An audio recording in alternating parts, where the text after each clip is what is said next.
The Shadow over Innsmouth. 1.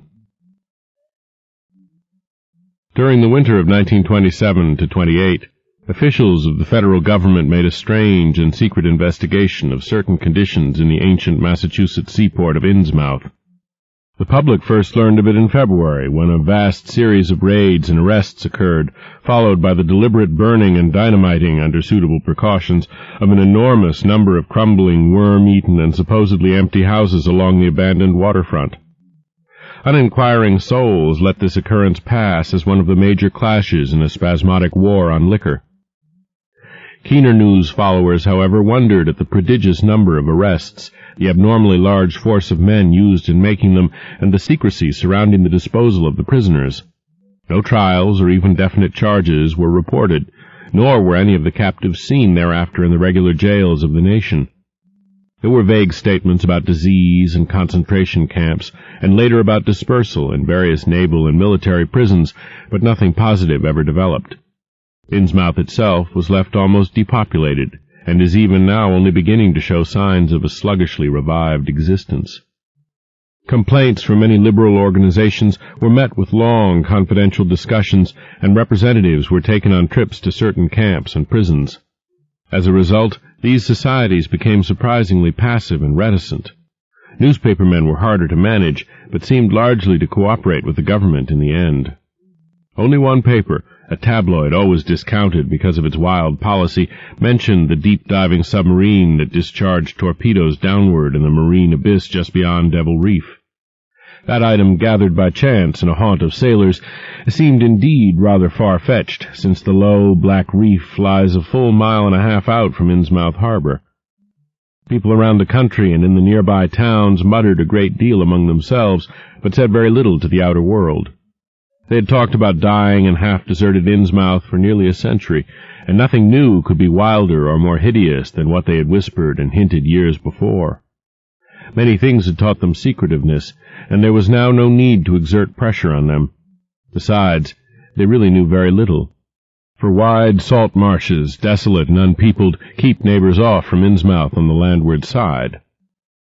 But at last I am going to defy the ban on speech about this thing.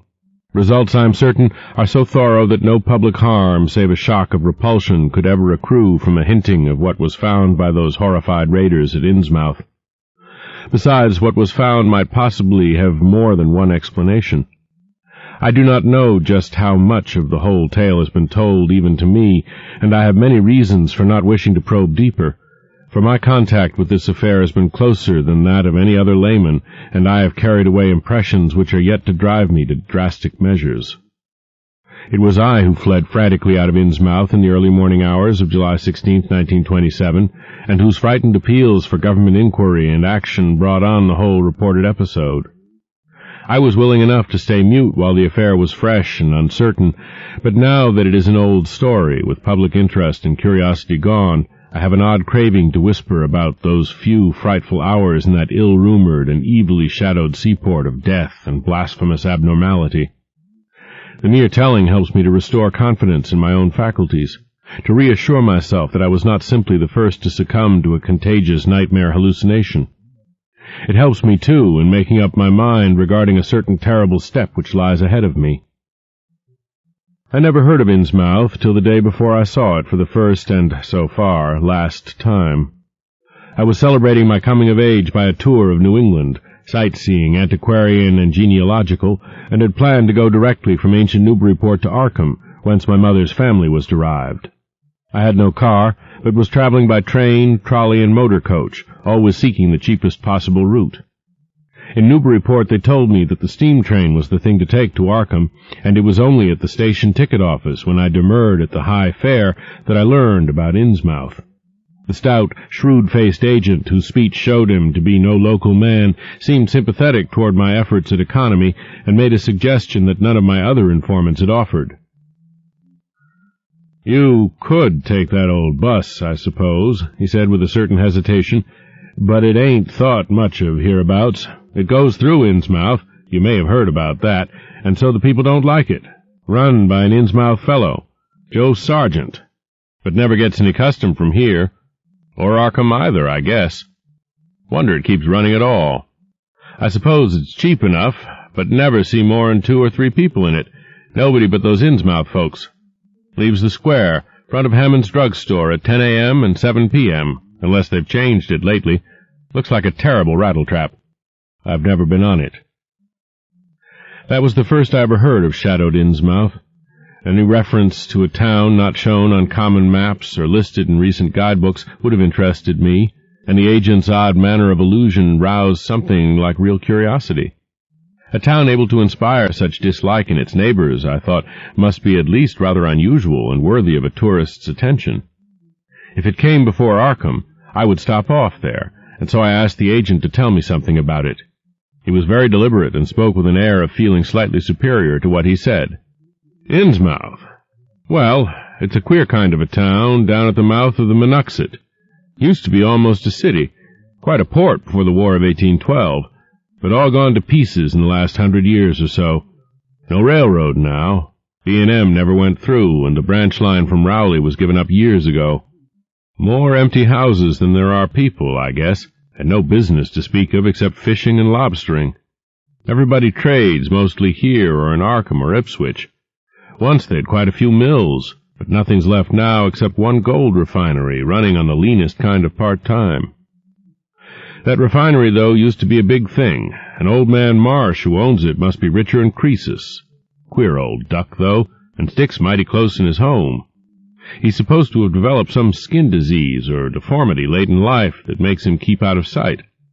Grandson of Captain Obed Marsh, who founded the business. His mother seems to have been some kind of foreigner, they say a South Sea Islander, so everybody raised Cain when he married an Ipswich girl 50 years ago. They always do that about Innsmouth people, and folks here and hereabouts always try to cover up any Innsmouth blood they have in them. But Marsh's children and grandchildren look just like anyone else so far as I can see. I've had 'em pointed out to me here, though, come to think of it, the elder children don't seem to be around lately. Never saw the old man. And why is everybody so down on Innsmouth? Well, young fellow, you mustn't take too much stock in what people around here say. They're hard to get started, but once they do get started, they never let up. They've been telling things about Innsmouth, whispering 'em mostly, for the last 100 years, I guess, and I gather they're more scared than anything else. Some of the stories would make you laugh, about old Captain Marsh driving bargains with the devil and bringing imps out of hell to live in Innsmouth, or about some kind of devil worship and awful sacrifices in some place near the wharves that people stumbled on around 1845 or thereabouts. But I come from Panton, Vermont, and that kind of story don't go down with me. You ought to hear, though, what some of the old-timers tell about the Black Reef off the coast. Devil Reef, they call it. It's well above water a good part of the time, and never much below it, but at that you could hardly call it an island. The story is that there's a whole legion of devils seen sometimes on that reef, sprawled about or darting in and out of some kind of caves near the top. It's a rugged, uneven thing, a good bit over a mile out, and toward the end of shipping days sailors used to make big detours just to avoid it. That is, sailors that didn't hail from Innsmouth. One of the things they had against old Captain Marsh was that he was supposed to land on it sometimes at night when the tide was right. Maybe he did, for I dare say the rock formation was interesting, and it's just barely possible he was looking for pirate loot and maybe finding it, but there was talk of his dealing with demons there. Fact is, I guess on the whole it was really the captain that gave the bad reputation to the reef. That was before the big epidemic of 1846, when over half the folks in Innsmouth was carried off. They never did quite figure out what the trouble was, but it was probably some foreign kind of disease brought from China or somewhere by the shipping. It surely was bad enough. There was riots over it, and all sorts of ghastly doings that I don't believe ever got outside of town, and it left the place in awful shape. Never came back. There can't be more than 300 or 400 people living there now. But the real thing behind the way folks feel is simply race prejudice, and I don't say I'm blaming those that hold it. I hate those Innsmouth folks myself, and I wouldn't care to go to their town. I suppose you know, though I can see you're a Westerner by your talk, what a lot our New England ships used to have to do with queer ports in Africa, Asia, the South Seas, and everywhere else, and what queer kinds of people they sometimes brought back with them. You've probably heard about the Salem man that came home with a Chinese wife, And maybe you know there's still a bunch of Fiji Islanders somewhere around Cape Cod. Well, there must be something like that back of the Innsmouth people. The place always was badly cut off from the rest of the country by marshes and creeks, and we can't be sure about the ins and outs of the matter, but it's pretty clear that old Captain Marsh must have brought home some odd specimens when he had all 3 of his ships in commission back in the 20s and 30s. There certainly is a strange kind of streak in the Innsmouth folk today. I don't know how to explain it, but it sort of makes you crawl. You'll notice a little in Sargent if you take his bus. Some of them have queer, narrow heads with flat noses and bulgy, starey eyes that never seem to shut, and their skin ain't quite right. Rough and scabby, and the sides of their necks are all shriveled or creased up. Get bald, too, very young. The older fellows look the worst. Fact is, I don't believe I've ever seen a very old chap of that kind. Guess they must die of looking in the glass. Animals hate 'em. They used to have lots of horse trouble before autos came in. Nobody around here or in Arkham or Ipswich will have anything to do with them, and they act kind of offish themselves when they come to town or when anyone tries to fish on their grounds. Queer how fish are always thick off Innsmouth Harbor when there ain't any anywhere else around. But just try to fish there yourself and see how the folks chase you off. Those people used to come here on the railroad, walking and taking the train at Rowley after the branch was dropped, but now they use that bus.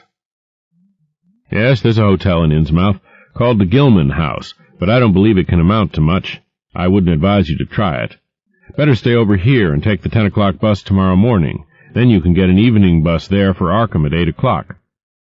There was a factory inspector who stopped at the Gilman a couple of years ago, and he had a lot of unpleasant hints about the place.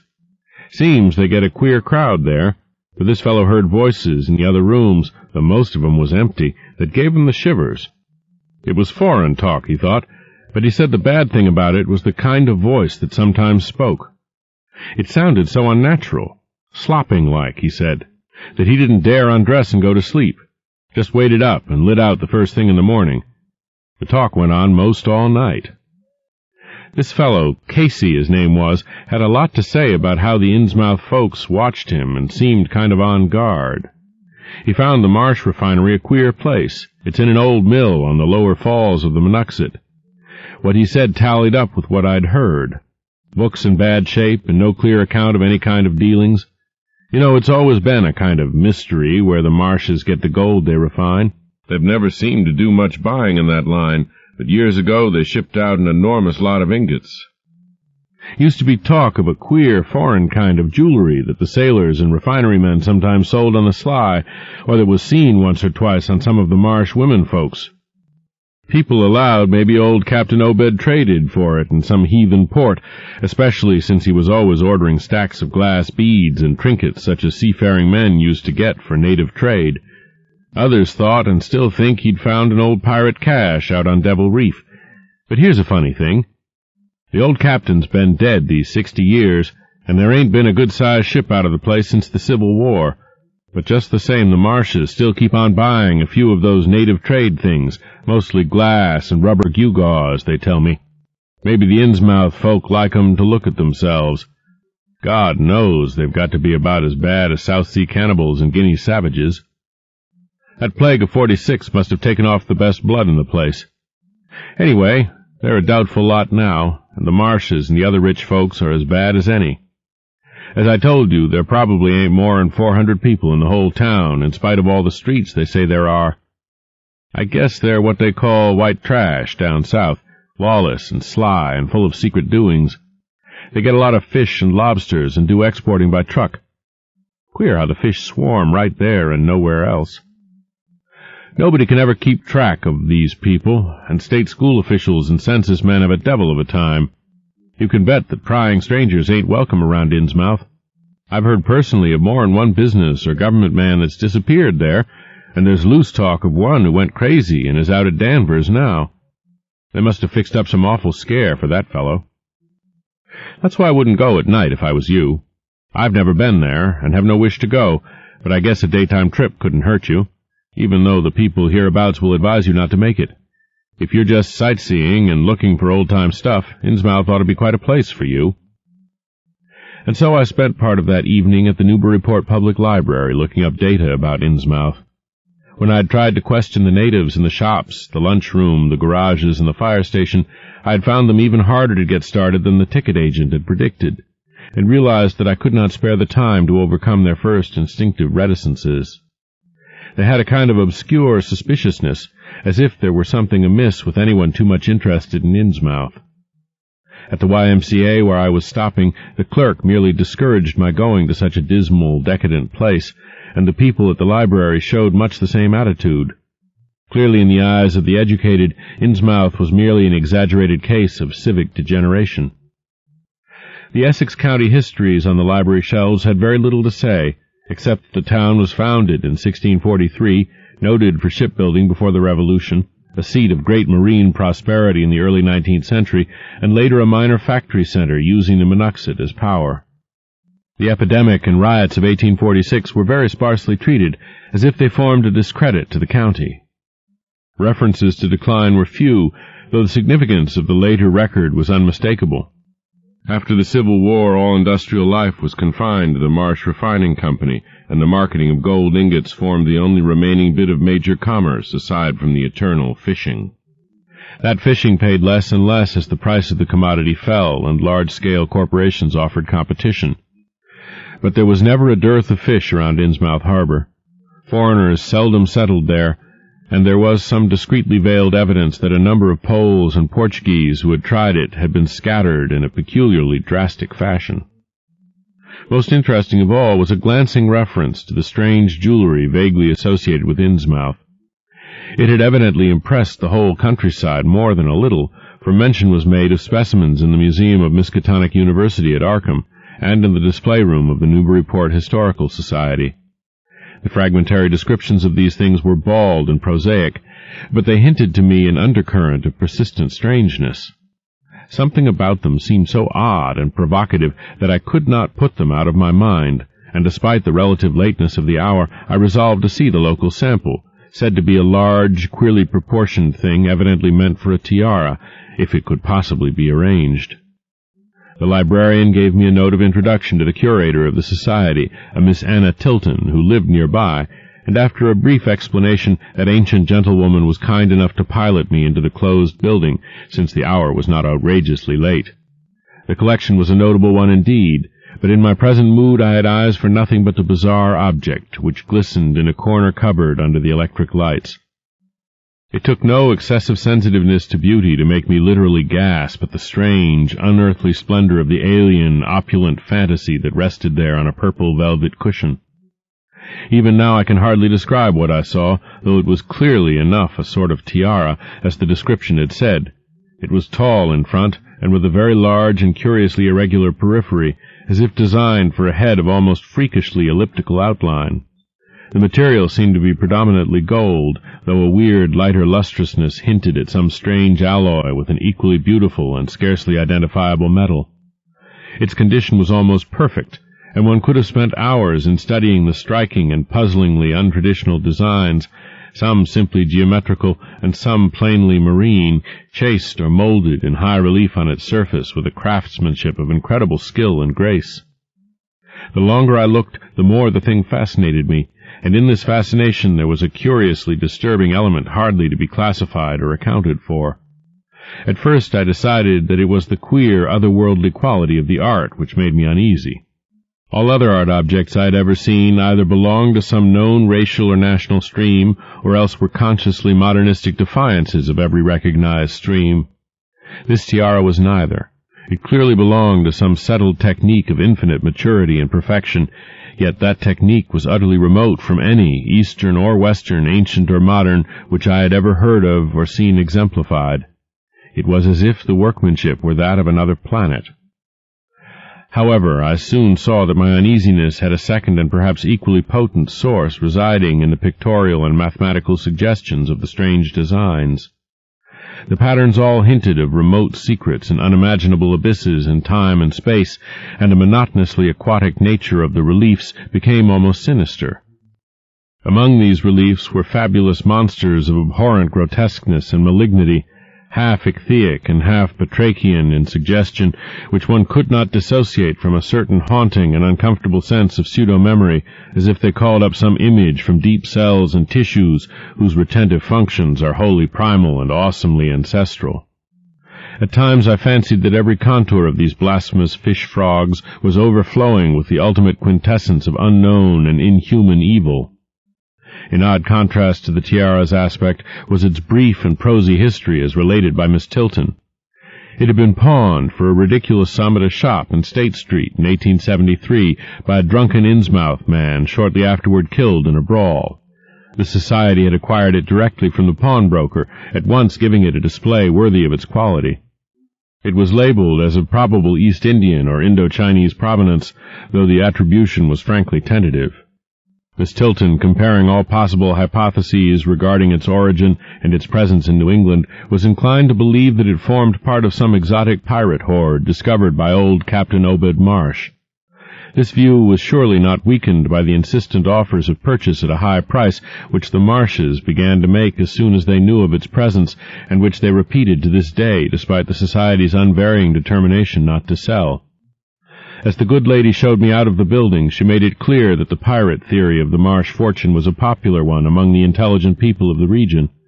Her own attitude toward shadowed Innsmouth, which she had never seen, was one of disgust at a community slipping far down the cultural scale, and she assured me that the rumors of devil worship were partly justified by a peculiar secret cult which had gained force there and engulfed all the Orthodox churches.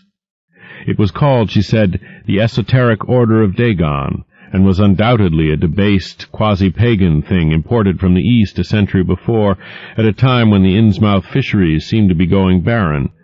Its persistence among a simple people was quite natural in view of the sudden and permanent return of abundantly fine fishing, and it soon came to be the greatest influence on the town, replacing Freemasonry altogether and taking up headquarters in the old Masonic Hall on New Church Green.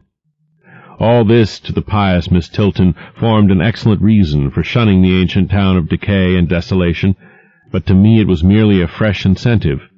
To my architectural and historical anticipations was now added an acute anthropological zeal, and I could scarcely sleep in my small room at the Y as the night wore away. 2. Shortly before 10 the next morning I stood with one small valise in front of Hammond's drugstore in Old Market Square, waiting for the Innsmouth bus.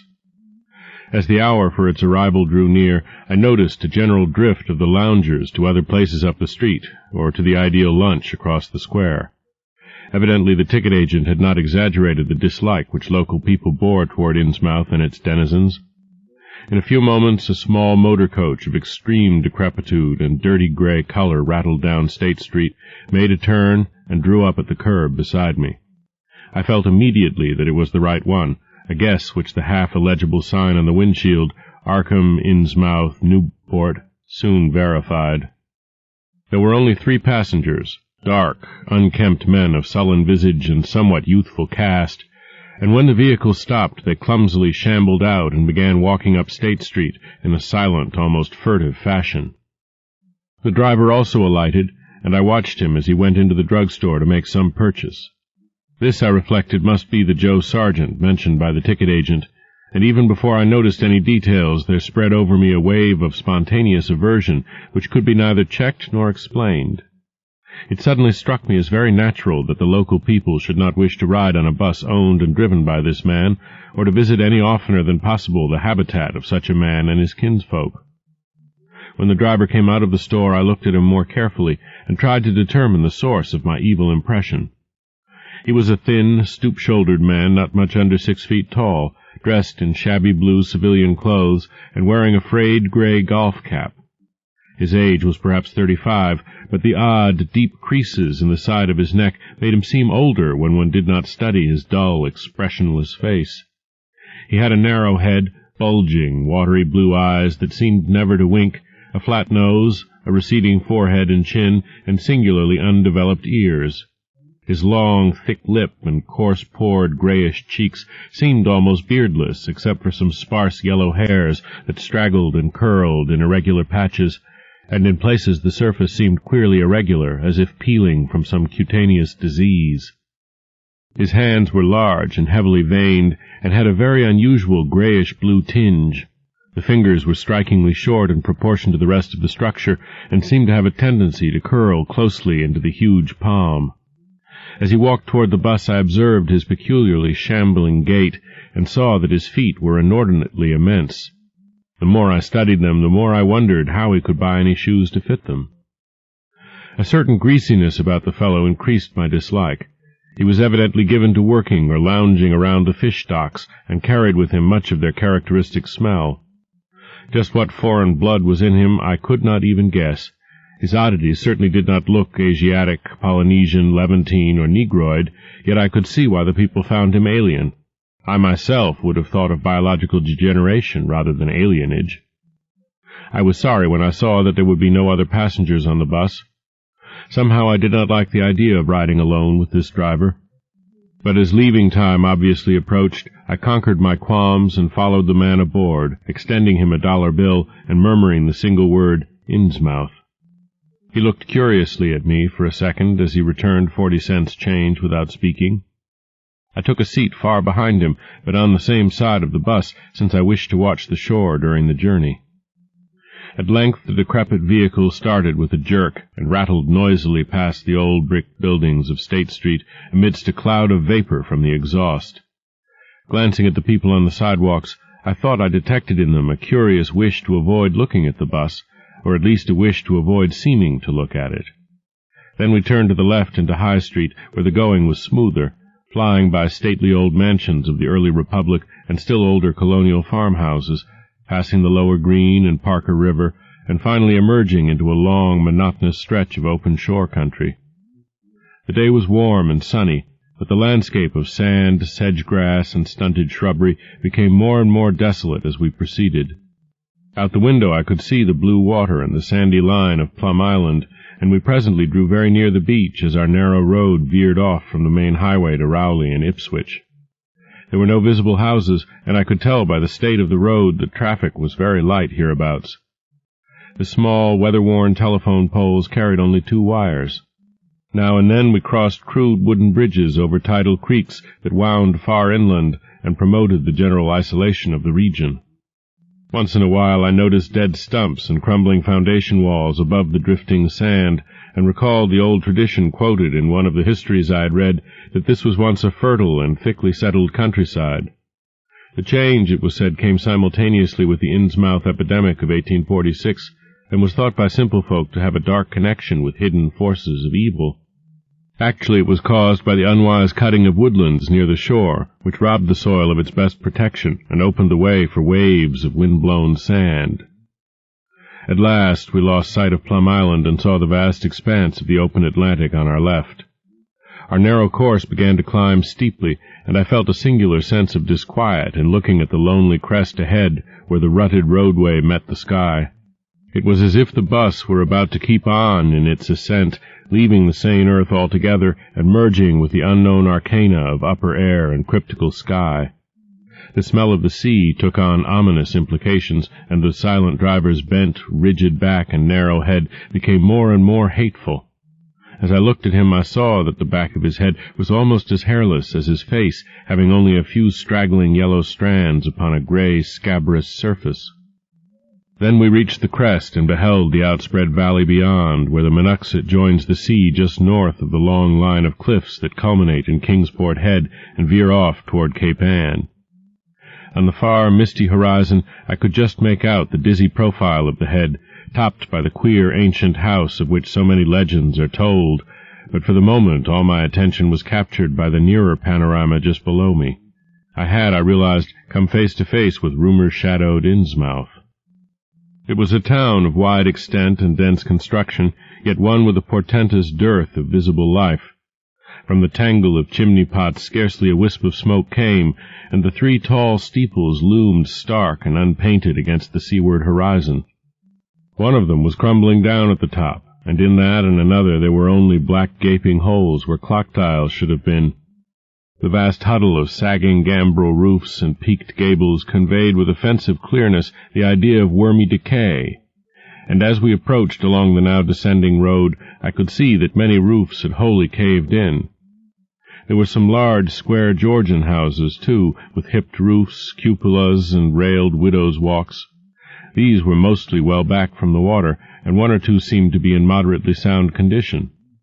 Stretching inland from among them, I saw the rusted, grass-grown line of the abandoned railway, with leaning telegraph poles now devoid of wires and the half-obscured lines of the old carriage roads to Rowley and Ipswich. The decay was worst close to the waterfront, though in its very midst I could spy the white belfry of a fairly well-preserved brick structure which looked like a small factory. The harbor, long clogged with sand, was enclosed by an ancient stone breakwater, on which I could begin to discern the minute forms of a few seated fishermen, and at whose end were what looked like the foundations of a bygone lighthouse. A sandy tongue had formed inside this barrier, and upon it I saw a few decrepit cabins, moored dories, and scattered lobster pots. The only deep water seemed to be where the river poured out past the belfried structure and turned southward to join the ocean at the breakwater's end. End of Side 8. Change side selector switch. This book is continued on the next cassette. Side 9. Tales of H.P. Lovecraft by H.P. Lovecraft. Continuing with The Shadow over Innsmouth on page 233. Here and there the ruins of wharves jutted out from the shore to end in indeterminate rottenness, those farthest south seeming the most decayed. And far out at sea, despite a high tide, I glimpsed a long, black line scarcely rising above the water, yet carrying a suggestion of odd, latent malignancy. This I knew must be Devil Reef. As I looked, a subtle, curious sense of beckoning seemed superadded to the grim repulsion, and oddly enough, I found this overtone more disturbing than the primary impression. We met no one on the road, but presently began to pass deserted farms in varying stages of ruin. Then I noticed a few inhabited houses with rags stuffed in the broken windows and shells and dead fish lying about the littered yards. Once or twice I saw listless-looking people working in barren gardens or digging clams on the fishy-smelling beach below, and groups of dirty, simian-visaged children playing around weed-grown doorsteps. Somehow these people seemed more disquieting than the dismal buildings, for almost every one had certain peculiarities of face and motions which I instinctively disliked without being able to define or comprehend them. For a second I thought this typical physique suggested some picture I had seen, perhaps in a book, under circumstances of particular horror or melancholy, but this pseudo-recollection passed very quickly. As the bus reached a lower level, I began to catch the steady note of a waterfall through the unnatural stillness. The leaning, unpainted houses grew thicker, lined both sides of the road, and displayed more urban tendencies than did those we were leaving behind. The panorama ahead had contracted to a street scene, and in spots I could see where a cobblestone pavement and stretches of brick sidewalk had formerly existed. All the houses were apparently deserted, and there were occasional gaps where tumble-down chimneys and cellar walls told of buildings that had collapsed. Pervading everything was the most nauseous, fishy odor imaginable. Soon cross-streets and junctions began to appear, those on the left leading to shoreward realms of unpaved squalor and decay, while those on the right showed vistas of departed grandeur. So far I had seen no people in the town, but there now came signs of a sparse habitation, curtained windows here and there, and an occasional battered motor car at the curb. Pavement and sidewalks were increasingly well defined, and though most of the houses were quite old, wood and brick structures of the early 19th century, they were obviously kept fit for habitation. As an amateur antiquarian, I almost lost my olfactory disgust and my feeling of menace and repulsion amidst this rich, unaltered survival from the past. But I was not to reach my destination without one very strong impression of poignantly disagreeable quality.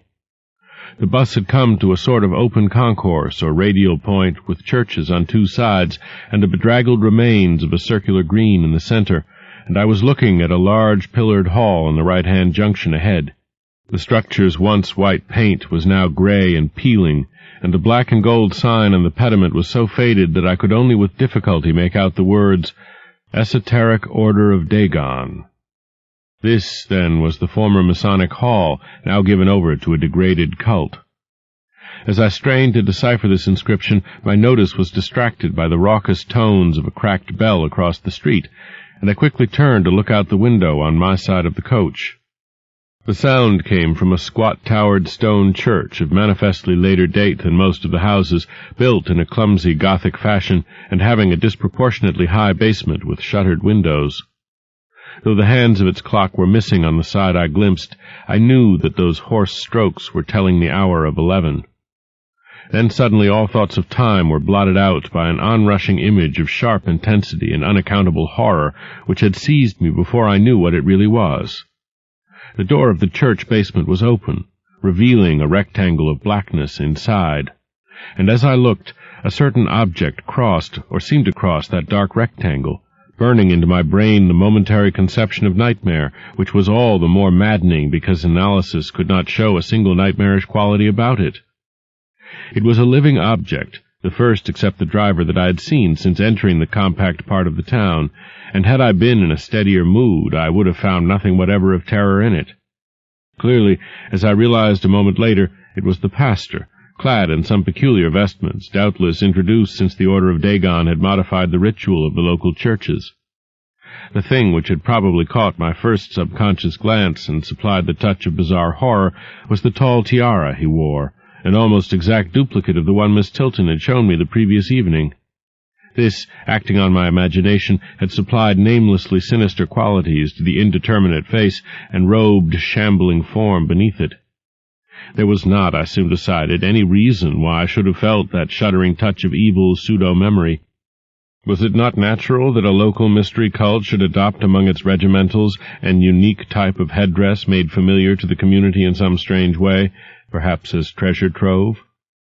A very thin sprinkling of repellent-looking youngish people now became visible on the sidewalks, lone individuals and silent knots of 2 or 3. The lower floors of the crumbling houses sometimes harbored small shops with dingy signs, and I noticed a parked truck or two as we rattled along. The sound of waterfalls became more and more distinct, and presently I saw a fairly deep river gorge ahead, spanned by a wide, iron-railed highway bridge, beyond which a large square opened out. As we clanked over the bridge, I looked out on both sides and observed some factory buildings on the edge of the grassy bluff or part way down. The water far below was very abundant, and I could see 2 vigorous sets of falls upstream on my right and at least one downstream on my left. From this point the noise was quite deafening. Then we rolled into the large semicircular square across the river and drew up on the right-hand side in front of a tall, cupola-crowned building with remnants of yellow paint and with a half-effaced sign proclaiming it to be the Gilman House. I was glad to get out of that bus, and at once proceeded to check my valise in the shabby hotel lobby.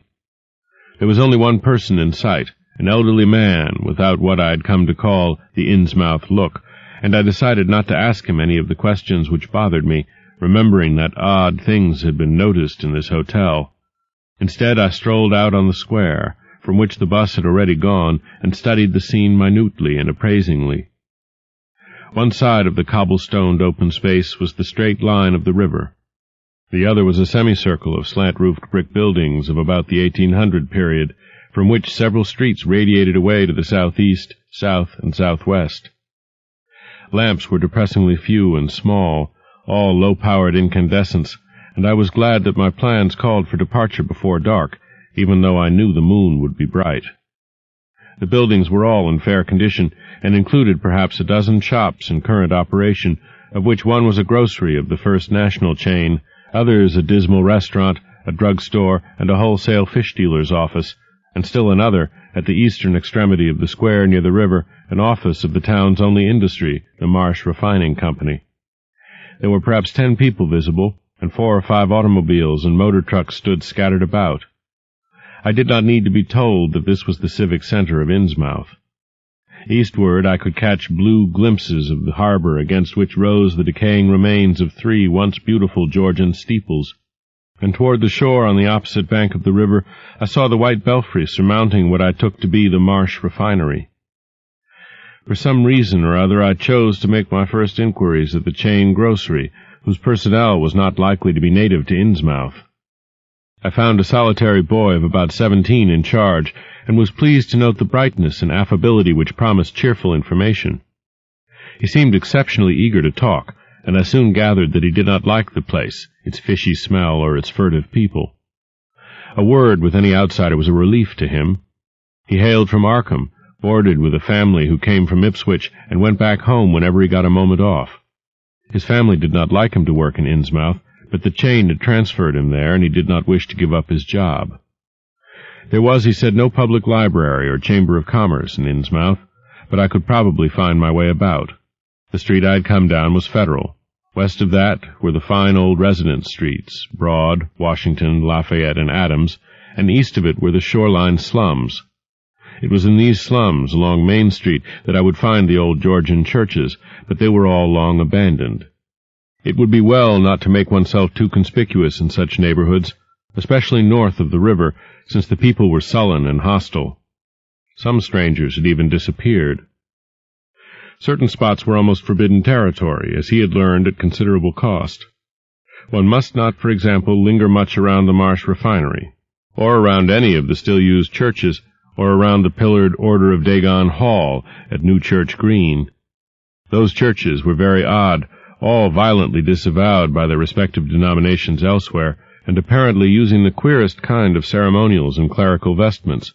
Their creeds were heterodox and mysterious, involving hints of certain marvelous transformations leading to bodily immortality, of a sort, on this earth. The youth's own pastor, Dr. Wallace of Asbury M.E. Church in Arkham, had gravely urged him not to join any church in Innsmouth. As for the Innsmouth people, the youth hardly knew what to make of them. They were as furtive and seldom seen as animals that live in burrows, and one could hardly imagine how they passed the time apart from their desultory fishing. Perhaps, judging from the quantities of bootleg liquor they consumed, they lay for most of the daylight hours in an alcoholic stupor. They seemed sullenly banded together in some sort of fellowship and understanding, despising the world as if they had access to other and preferable spheres of entity. Their appearance, especially those staring, unwinking eyes which one never saw shut, was certainly shocking enough, and their voices were disgusting. It was awful to hear them chanting in their churches at night, and especially during their main festivals or revivals, which fell twice a year, on April 30th and October 31st. They were very fond of the water, and swam a great deal in both river and harbor. Swimming races out to Devil Reef were very common, and everyone in sight seemed well able to share in this arduous sport. When one came to think of it, it was generally only rather young people who were seen about in public, and of these the oldest were apt to be the most tainted-looking. When exceptions did occur, they were mostly persons with no trace of aberrancy, like the old clerk at the hotel. One wondered what became of the bulk of the older folk, and whether the Innsmouth look were not a strange and insidious disease phenomenon which increased its hold as years advanced. Only a very rare affliction, of course, could bring about such vast and radical anatomical changes in a single individual after maturity, changes involving osseous factors as basic as the shape of the skull. But then even this aspect was no more baffling and unheard of than the visible features of the malady as a whole. It would be hard, the youth implied, to form any real conclusions regarding such a matter, since one never came to know the natives personally, no matter how long one might live in Innsmouth. The youth was certain that many specimens even worse than the worst visible ones were kept locked indoors in some places. People sometimes heard the queerest kind of sounds. The tottering waterfront hovels north of the river were reputedly connected by hidden tunnels, being thus a veritable warren of unseen abnormalities. What kind of foreign blood, if any, these beings had, it was impossible to tell. They sometimes kept certain especially repulsive characters out of sight when government agents and others from the outside world came to town. It would be of no use, my informant said, to ask the natives anything about the place. The only one who would talk was a very aged but normal-looking man who lived at the poorhouse on the north rim of the town and spent his time walking about or lounging around the fire station. This hoary character, Zadok Allen, was 96 years old and somewhat touched in the head, besides being the town drunkard. He was a strange, furtive creature who constantly looked over his shoulder as if afraid of something, and when sober could not be persuaded to talk at all with strangers. He was, however, unable to resist any offer of his favorite poison, and once drunk would furnish the most astonishing fragments of whispered reminiscence. After all, though, little useful data could be gained from him, since his stories were all insane, incomplete hints of impossible marvels and horrors which could have no source save in his own disordered fancy. Nobody believed him, but the natives did not like him to drink and talk with strangers, and it was not always safe to be seen questioning him. It was probably from him that some of the wildest popular whispers and delusions were derived. Several non-native residents had reported monstrous glimpses from time to time, but between old Zadok's tales and the malformed denizens, it was no wonder such illusions were current. None of the non-natives ever stayed out late at night, there being a widespread impression that it was not wise to do so. Besides, the streets were loathsomely dark. As for business, the abundance of fish was certainly almost uncanny, but the natives were taking less and less advantage of it. Moreover, prices were falling and competition was growing. Of course, the town's real business was the refinery, whose commercial office was on the square only a few doors east of where we stood. Old Man Marsh was never seen, but sometimes went to the works in a closed, curtained car. There were all sorts of rumors about how Marsh had come to look. He had once been a great dandy, and people said he still wore the frock-coated finery of the Edwardian age, curiously adapted to certain deformities. His sons had formerly conducted the office in the square, but latterly they had been keeping out of sight a good deal and leaving the brunt of affairs to the younger generation. The sons and their sisters had come to look very queer, especially the elder ones, and it was said that their health was failing. One of the Marsh daughters was a repellent, reptilian-looking woman who wore an excess of weird jewelry, clearly of the same exotic tradition as that to which the strange tiara belonged. My informant had noticed it many times, and had heard it spoken of as coming from some secret horde, either of pirates or of demons. The clergymen, or priests, or whatever they were called nowadays, also wore this kind of ornament as a headdress, but one seldom caught glimpses of them. Other specimens the youth had not seen, though many were rumored to exist around Innsmouth. The Marshes, together with the other 3 gently bred families of the town, the Waits, the Gilmans, and the Elliots, were all very retiring. They lived in immense houses along Washington Street, and several were reputed to harbor in concealment certain living kinsfolk whose personal aspect forbade public view, and whose deaths had been reported and recorded. Warning me that many of the street signs were down, the youth drew for my benefit a rough but ample and painstaking sketch map of the town's salient features. After a moment's study, I felt sure that it would be of great help, and pocketed it with profuse thanks. Disliking the dinginess of the single restaurant I had seen, I bought a fair supply of cheese crackers and ginger wafers to serve as a lunch later on. My program, I decided, would be to thread the principal streets, talk with any non-natives I might encounter, and catch the 8 o'clock coach for Arkham. The town, I could see, formed a significant and exaggerated example of communal decay, but being no sociologist, I would limit my serious observations to the field of architecture. Thus I began my systematic, though half-bewildered tour of Innsmouth's narrow, shadow-blighted ways. Crossing the bridge and turning toward the roar of the lower falls, I passed close to the Marsh refinery, which seemed oddly free from the noise of industry. This building stood on the steep river bluff near a bridge and an open confluence of streets which I took to be the earliest civic center, displaced after the Revolution by the present town square. Recrossing the gorge on the Main Street bridge, I struck a region of utter desertion which somehow made me shudder. Collapsing huddles of gambrel roofs formed a jagged and fantastic skyline, above which rose the ghoulish, decapitated steeple of an ancient church. Some houses along Main Street were tenanted, but most were tightly boarded up. Down unpaved side streets I saw the black, gaping windows of deserted hovels, many of which leaned at perilous and incredible angles through the sinking of part of the foundations. Those windows stared so spectrally that it took courage to turn eastward toward the waterfront. Certainly the terror of a deserted house swells in geometrical rather than arithmetical progression, as houses multiply to form a city of stark desolation. The sight of such endless avenues of fishy-eyed vacancy and death, and the thought of such linked infinities of black, brooding compartments given over to cobwebs and memories and the conqueror worm, start up vestigial fears and aversions that not even the stoutest philosophy can disperse. Fish Street was as deserted as Main, though it differed in having many brick and stone warehouses still in excellent shape. Water Street was almost its duplicate, save that there were great seaward gaps where wharves had been. Not a living thing did I see, except for the scattered fishermen on the distant breakwater, and not a sound did I hear, save the lapping of the harbor tides and the roar of the falls and the Monuxet. The town was getting more and more on my nerves, and I looked behind me furtively as I picked my way back over the tottering Water Street Bridge. The Fish Street Bridge, according to the sketch, was in ruins. North of the city there were traces of squalid life, active fish-packing houses in Water Street, smoking chimneys and patched roofs here and there, occasional sounds from indeterminate sources, and infrequent shambling forms in the dismal streets and unpaved lanes, but I seemed to find this even more oppressive than the southerly desertion. For one thing, the people were more hideous and abnormal than those near the center of the town, so that I was several times evilly reminded of something utterly fantastic which I could not quite place.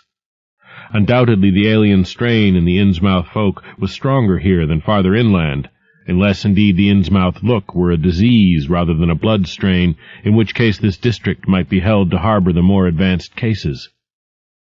One detail that annoyed me was the distribution of the few faint sounds I heard. They ought naturally to have come wholly from the visibly inhabited houses, yet in reality were often strongest inside the most rigidly boarded-up facades. There were creakings, scurryings, and hoarse, doubtful noises, and I thought uncomfortably about the hidden tunnels suggested by the grocery boy.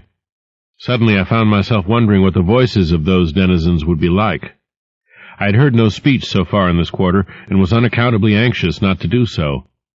Pausing only long enough to look at two fine but ruinous old churches at Main and Church Streets, I hastened out of that vile waterfront slum. My next logical goal was New Church Green, but somehow or other I could not bear to repass the church in whose basement I had glimpsed the inexplicably frightening form of that strangely diademed priest or pastor. Besides, the grocery youth had told me that the churches, as well as the order of Dagon Hall, were not advisable neighborhoods for strangers. Accordingly, I kept north along Main to Martin, then turning inland, crossing Federal Street safely north of the Green, and entering the decayed patrician neighborhood of Northern Broad, Washington, Lafayette, and Adams Streets. Though these stately old avenues were ill-surfaced and unkempt, their elm-shaded dignity had not entirely departed. Mansion after mansion claimed my gaze, most of them decrepit and boarded up amidst neglected grounds, but one or two in each street showing signs of occupancy.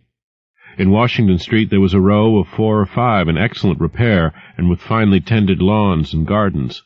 The most sumptuous of these, with wide terraced parterres extending back the whole way to Lafayette Street, I took to be the home of old man Marsh, the afflicted refinery owner. In all these streets no living thing was visible, and I wondered at the complete absence of cats and dogs from Innsmouth. Another thing which puzzled and disturbed me, even in some of the best-preserved mansions, was the tightly shuttered condition of many third-story and attic windows.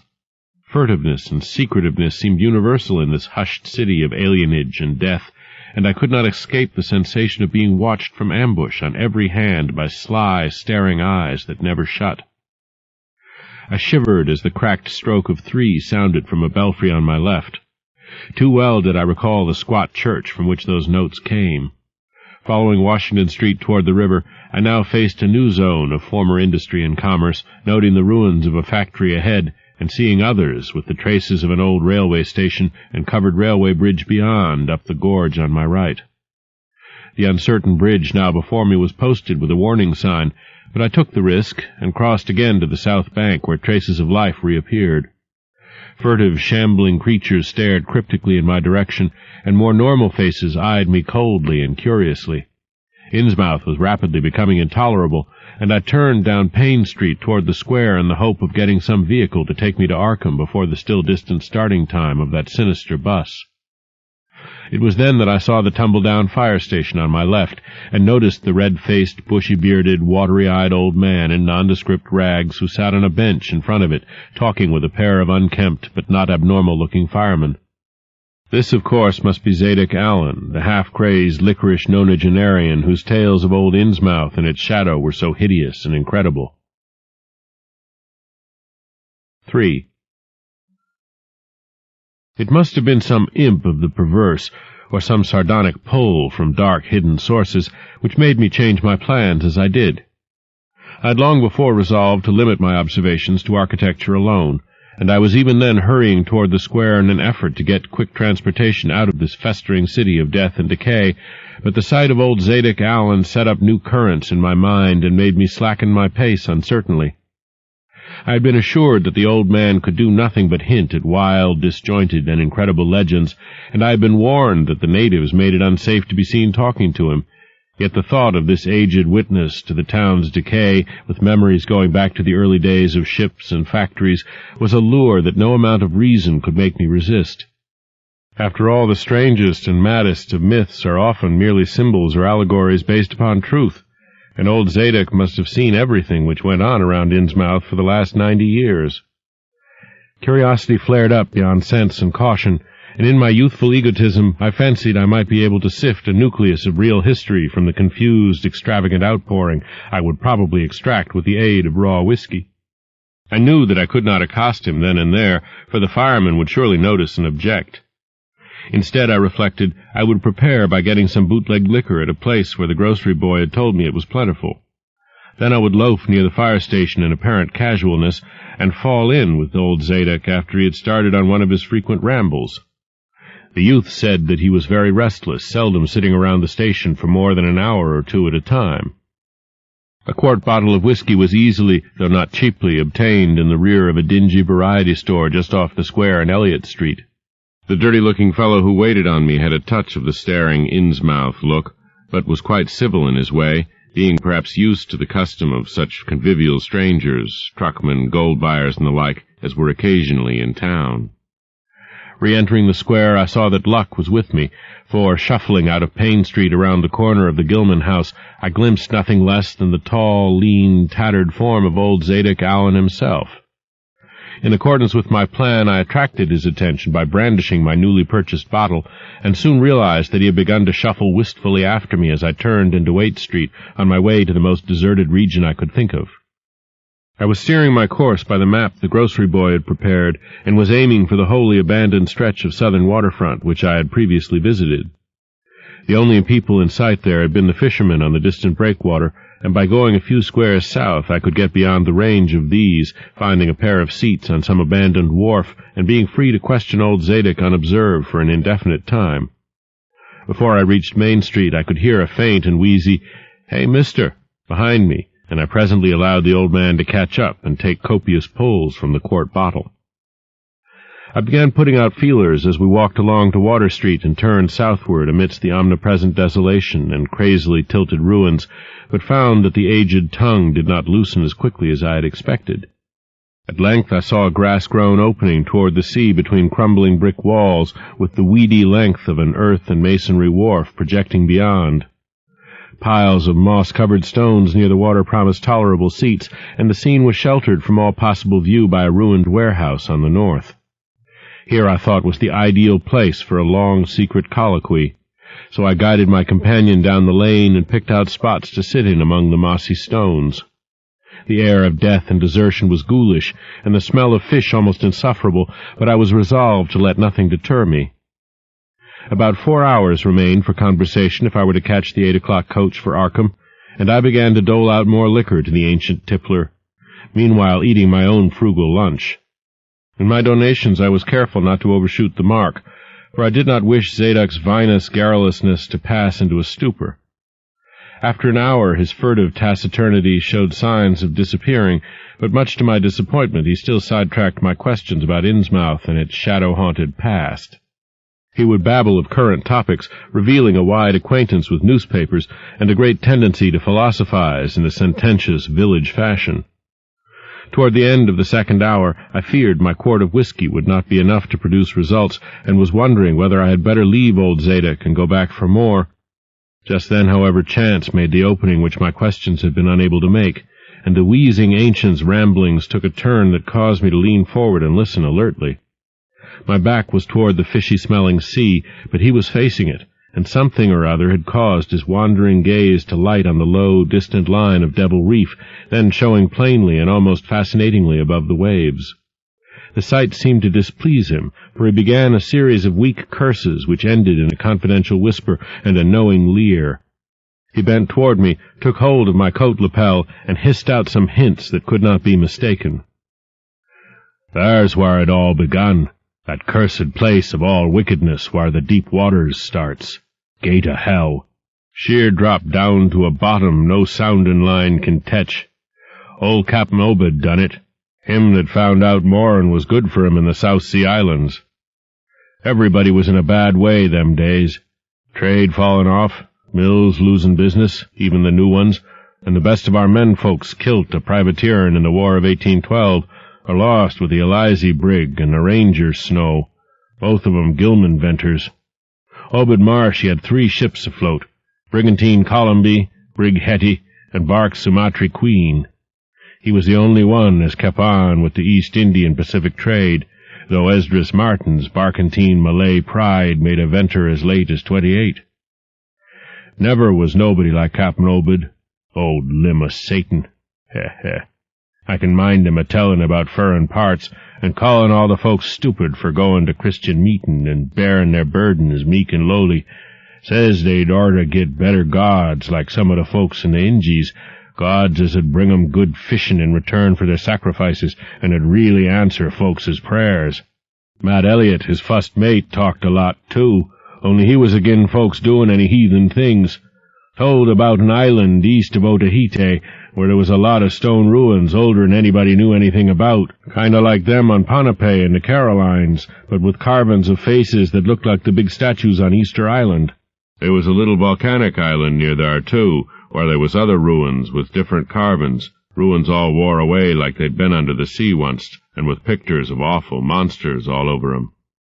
Well, sir, Matt, he says the natives around there had all the fish they could catch, and sported bracelets and armlets and head rigs made out of a queer kind of gold, and covered with pictures of monsters just like the ones carved over the ruins on the little island, sorter fish-like frogs, or frog-like fishes, that was drawed in all kinds of positions like they was human beings.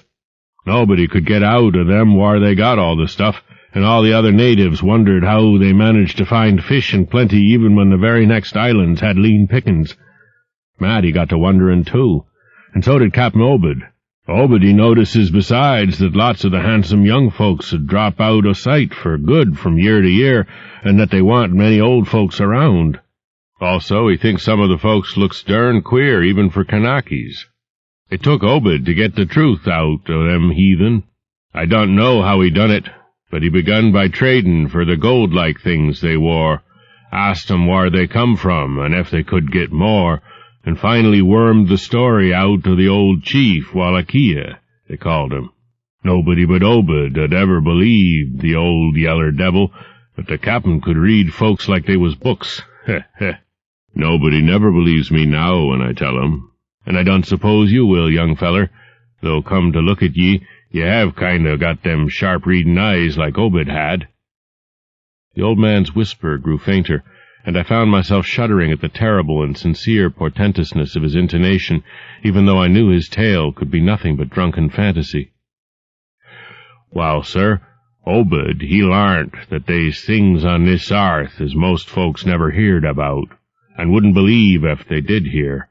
It seems these Kanakas was sacrificing heaps o' their young men and maidens to some kind o' god things that lived under the sea, and getting all kinds o' favor in return.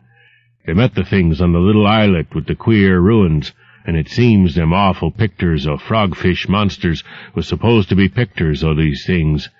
Maybe they was the kind o' critters as got all the mermaid stories and such started. They had all kinds o' cities on the sea bottom, and this island was heaved up from there. Seems they was some of the things alive in the stone buildings when the island come up sudden to the surface. That's how the Kanakas got wind they was down there. Made sign talk as soon as they got over being scared, and pieced up a bargain afore long. Them things liked human sacrifices, had 'em ages afore, but lost track o' the upper world arter a time. What they done to the victims it ain't for me to say, and I guess Obed warn't none too sharp about asking. But it was all right with the heathens, because they'd been having a hard time and was desperate about everything. They give a sartain number o' young folks to the sea things twice every year, May Eve and Halloween, regular as could be. Also give some o' the carved knick-knacks they made. What the things agreed to give in return was plenty o' fish, They druv 'em in from all over the sea, and a few gold-like things now and then. Well, as I says, the natives met the things on the little volcanic islet, going there in canoes with the sacrifices, etc., and bringing back any of the gold-like jewels as was coming to 'em. At fust the things didn't never go on to the main island, but arter a time they come to want to. Seems they hankered arter mixing with the folks and having giant ceremonies on the big days, May Eve and Halloween. You see, they was able to live both in and out o' water, what they call amphibians, I guess. The Kanakas told 'em as how folks from the other islands might want to wipe 'em out if they got wind o' their being there, but says they don't keer much, because they could wipe out the whole brood o' humans if they was willing to bother. That is, any as didn't have sartain signs, such as was used once by the lost old ones, whoever they was. But not wanting to bother, they'd lay low when anybody visited the island. When it come to matin' with them toad-looking fishes, the Kanakas kind balked, but finally they larnt something as put a new face on the matter. Seems that human folks has got a kind o' relation to such water beasts, that everything alive come out o' the water onct, and only needs a little change to go back again. Them things told the Kanakas that if they mixed bloods, there'd be children as 'ud look human at fust, but later turn more and more like the things, till finally they'd take to the water and jine the main lot o' things down there. And this is the important part, young feller. Them as turned into fish things and went into the water wouldn't never die. Them things never died except they was killed violent. Well, sir, it seems by the time Obed knowed them islanders, they was all full of fish blood from them deep-water things. When they got old and begun to show it, they was kept hid until they felt like taking to the water and quitting the place. Some was more tetched than others, and some never did change quite enough to take to the water, but mostly they turned out just the way them things said. Them as was born more like the things changed early, but them as was nearly human sometimes stayed on the island till they was past 70, though they'd usually go down under for trial trips afore that. Folks as had took to the water generally come back a good deal to visit, so's a man 'ud often be a-talking to his own 5 times great-grandfather who'd left the dry land a couple of 100 years or so afore. Everybody got out of the idea o' dying, except in canoe wars with the other islanders, or as sacrifices to the sea gods down below, or from snake-bite, or plague, or sharp galloping ailments, or something afore they could take to the water, but simply look for'ard to a kind of change that warn't a bit horrible arter a while. They thought what they'd got was well wuth all they'd had to give up, and I guess Obed kind of come to think the same hisself when he'd chewed over old Wallacheia's story a bit. Wallachia, though, was one of the few as hadn't got none of the fish blood, being of a royal line that intermarried with royal lines on other islands. Wallachia, he showed Obed a lot of rites and incantations as had to do with the sea things, and let him see some of the folks in the village as had changed a lot from human shape. Somehow or other, though, he never would let him see one of the regular things from right out of the water. In the end, he give him a funny kind of thingamajig made out of lead or something that he said would bring up the fish things from any place in the water where they might be a nest of 'em. The idea was to drop it down with the right kind of prayers and such. Wallachia allowed as the things was scattered all over the world, so's anybody that looked about could find a nest and bring 'em up if they was wanted. Matt, he didn't like this business at all, and wanted Obed should keep away from the island. But the captain was sharp for gain, and found he could get them gold-like things so cheap it'd pay him to make a specialty of 'em. Things went on that way for years, and Obed got enough of that gold-like stuff to make him start the refinery in Waite's old run-down fullin' mill. He didn't sell the pieces like they was, for folks would be all the time asking questions. All the same, his crews would get a piece and dispose of it now and then, even though they was swore to keep quiet, and he let his women folks wear some of the pieces as was more human-like than most. Well, come about 38, when I was 7-year-old, Obed, he found the island people all wiped out between voyages. Seems the other islanders had got wind of what was going on, and had took matters into their own hands. S'pose they must ha' had, arter all. Them old magic signs, as the sea thing says, was the only things they was afeard of. No tellin' what any of them Kanakas will chance to get a holt of when the sea bottom throws up some island with ruins older'n the deluge. Pious cusses, these was. They didn't leave nothin' standin' on either the main island or the little volcanic islet, except what parts of the ruins was too big to knock down. In some places they was little stones strewed about, like charms, with somethin' on 'em like what you call a swastika nowadays. Prob'ly them was the old ones' signs. Folks all wiped out. No trace or no gold-like things, and none of the nearby Kanakas 'ud breathe a word about the matter. Wouldn't even admit they'd ever been people on that island.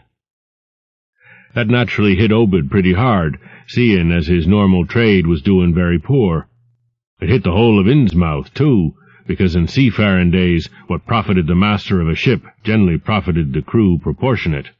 Most of the folks around the town took the hard times kind of sheep-like and resigned, but they was in bad shape because the fishin' was peterin' out and the mills wa'n't doin' none too well. Then's the time Obed he begun a-cursin' at the folks for bein' dull sheep and prayin' to a Christian heaven as didn't help 'em none. He told 'em he'd knowed of folks as prayed to gods that give something you really need, and says if a good bunch of men 'ud stand by him, he could maybe get a holt o' certain powers as 'ud bring plenty of fish and quite a bit of gold. O' course, them as sarved on the Sumatry Queen and seed the island knowed what he meant, and wa'n't none too anxious to get close to see things like they'd heerd tell on, but them as didn't know what 'twas all about got kind of swayed by what Obed had to say, and begun to ask him what he could do to set 'em on the way to the faith as 'ud bring 'em results.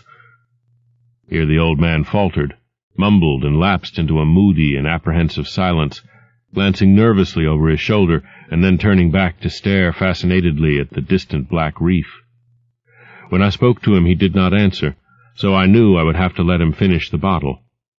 The insane yarn I was hearing interested me profoundly, for I fancied there was contained within it a sort of crude allegory based upon the strangeness of Innsmouth and elaborated by an imagination at once creative and full of scraps of exotic legend. Not for a moment did I believe that the tale had any really substantial foundation, but nonetheless the account held a hint of genuine terror, if only because it brought in references to strange jewels clearly akin to the malign tiara I had seen at Newburyport. Perhaps the ornaments had, after all, come from some strange island, and possibly the wild stories were lies of the bygone Obed himself, rather than of this antique toper. I handed Zadok the bottle, and he drained it to the last drop. It was curious how he could stand so much whiskey, for not even a trace of thickness had come into his high, wheezy voice. He licked the nose of the bottle and slipped it into his pocket, then beginning to nod and whisper softly to himself. I bent close to catch any articulate words he might utter, and thought I saw a sardonic smile behind the stained, bushy whiskers. Yes, he was really forming words, and I could grasp a fair proportion of them. Poor Matt. Matt, he always was agin it. Tried to line up the folks on his side and had long talks with the preachers. No use. They run the Congregational parson out of town, and the Methodist feller quit. Never did see Resolved Babcock, the Baptist parson, again. Wrath of Jehovah. I was a mighty little critter, but I heerd what I heerd and seen what I seen. Dagon and Ashtoreth, Belial and Beelzebub, golden calf and the idols of Canaan, and the Philistines, Babylonish abominations. Meany, Tekel a parson. He stopped again, and from the look in his watery blue eyes, I feared he was close to a stupor after all.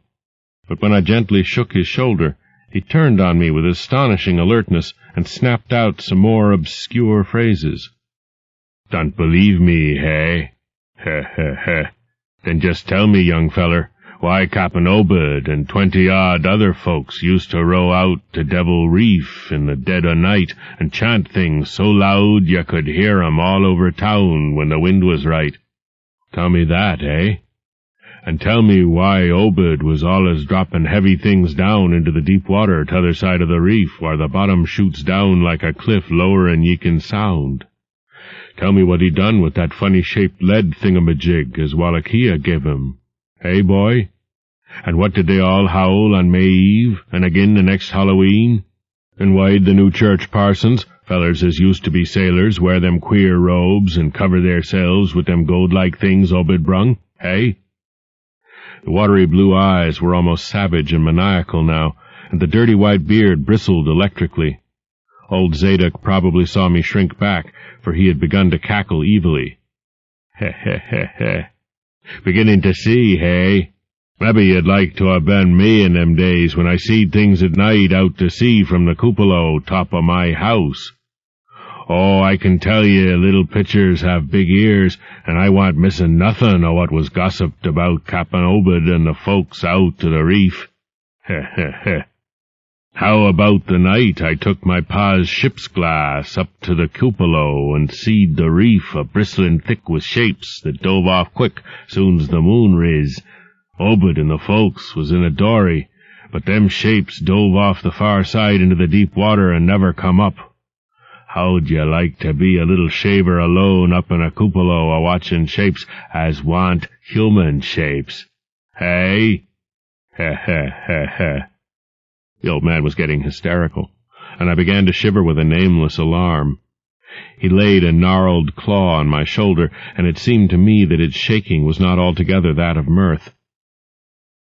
S'pose one night you seed something heavy heaved off'n Obed's dory beyond the reef, and then learned next day a young feller was missing from home, eh? Did anybody ever see hide or hair or Hiram Gilman again? Did they?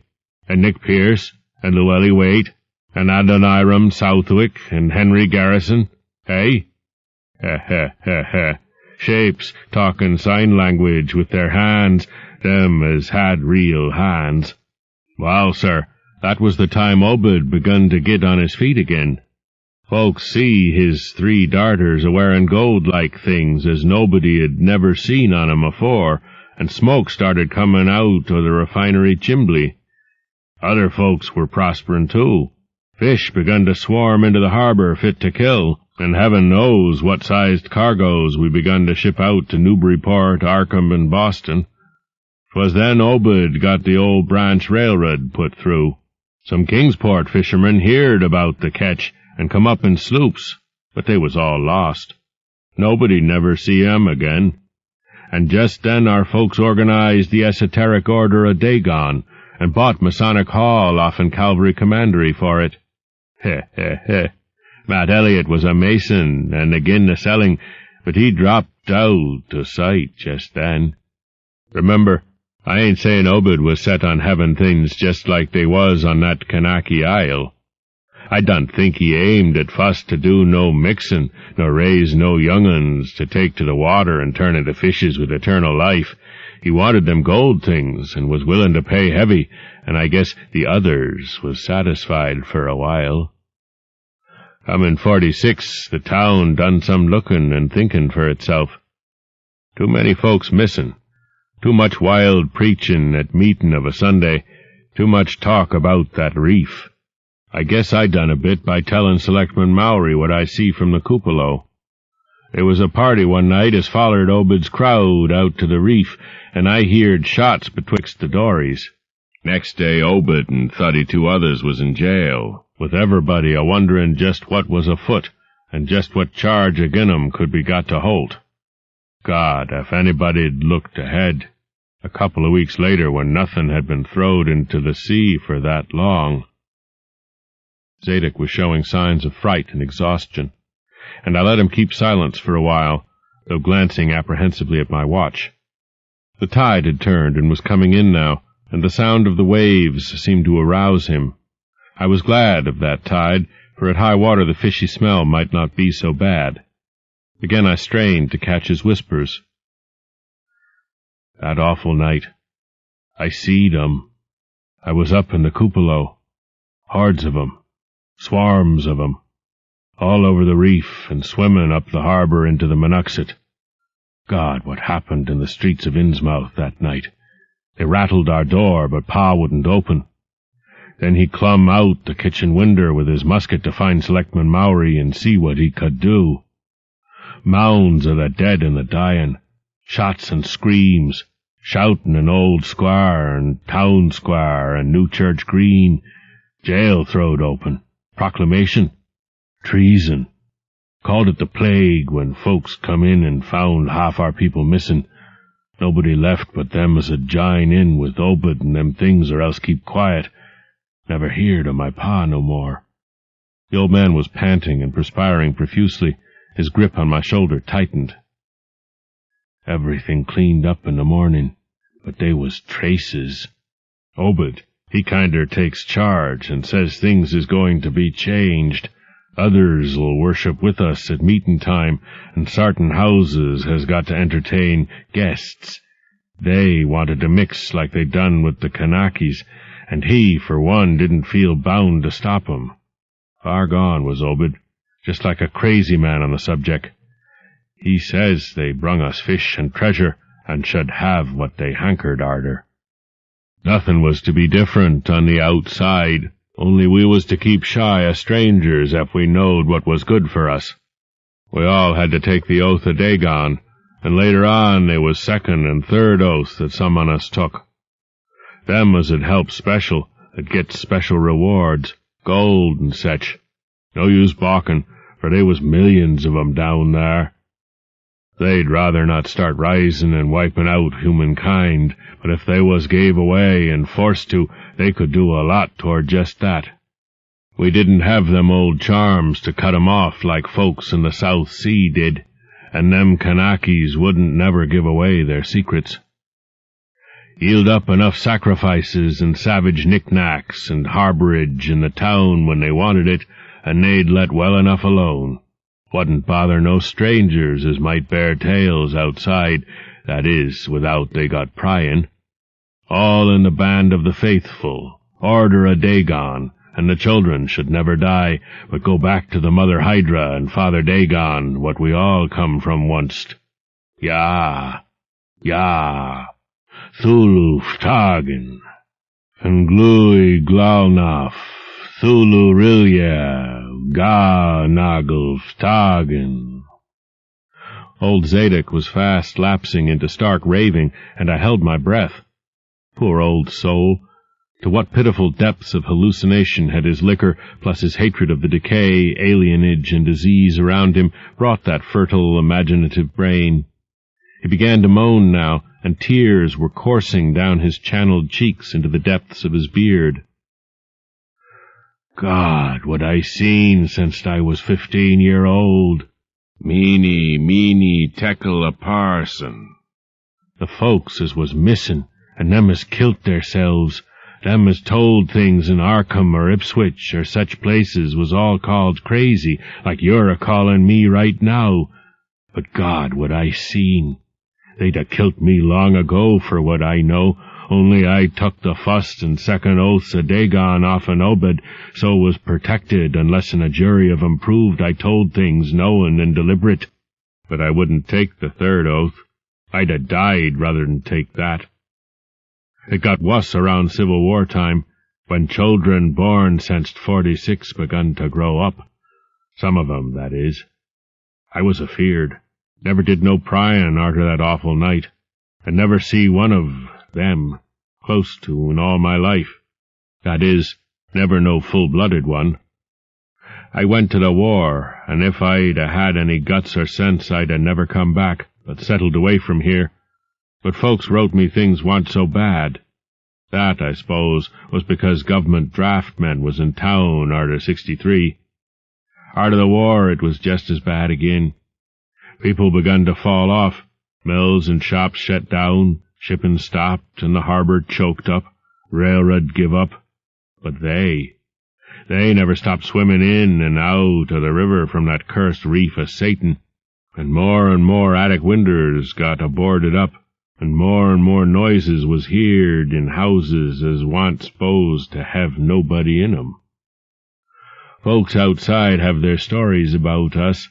S'pose you heerd a plenty on 'em, seein' what questions ye asked, Stories about things they've seed now and then, and about that queer jewelry as still comes in from somewheres and ain't quite all melted up, but nothing never gets definite. Nobody'll believe nothing.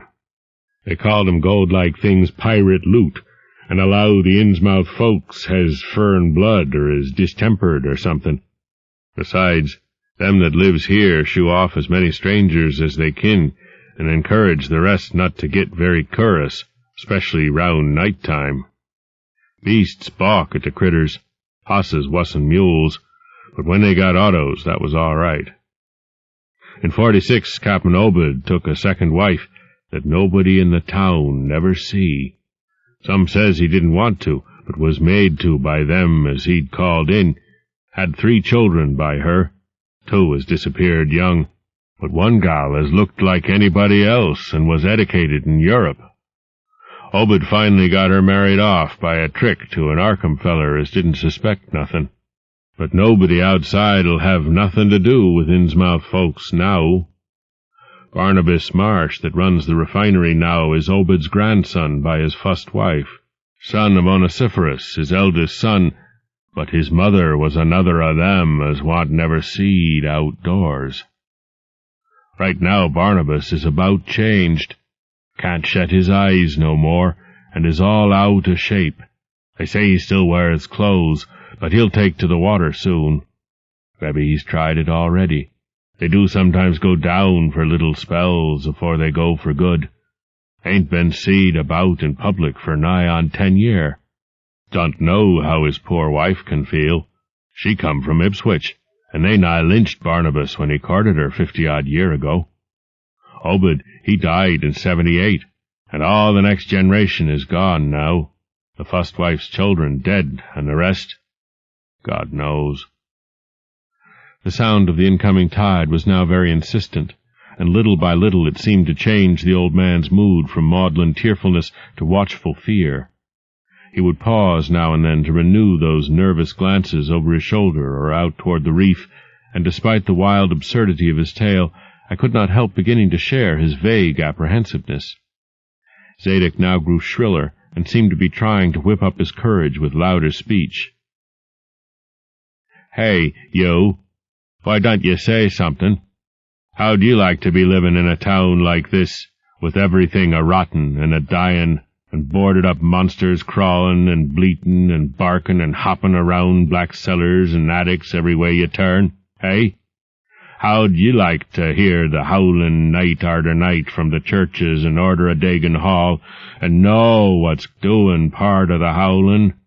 How'd you like to hear what comes from that awful reef every May Eve and Hollow Mass, hey? Think the old man's crazy, eh?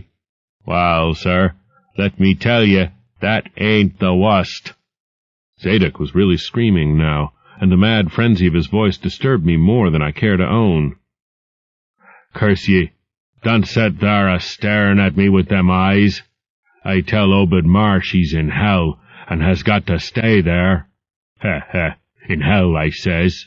Can't get me. I hain't done nothing, nor told nobody nothing." "Oh, you, young feller? Well, even if I hain't told nobody nothing yet, I'm a-goin' to now.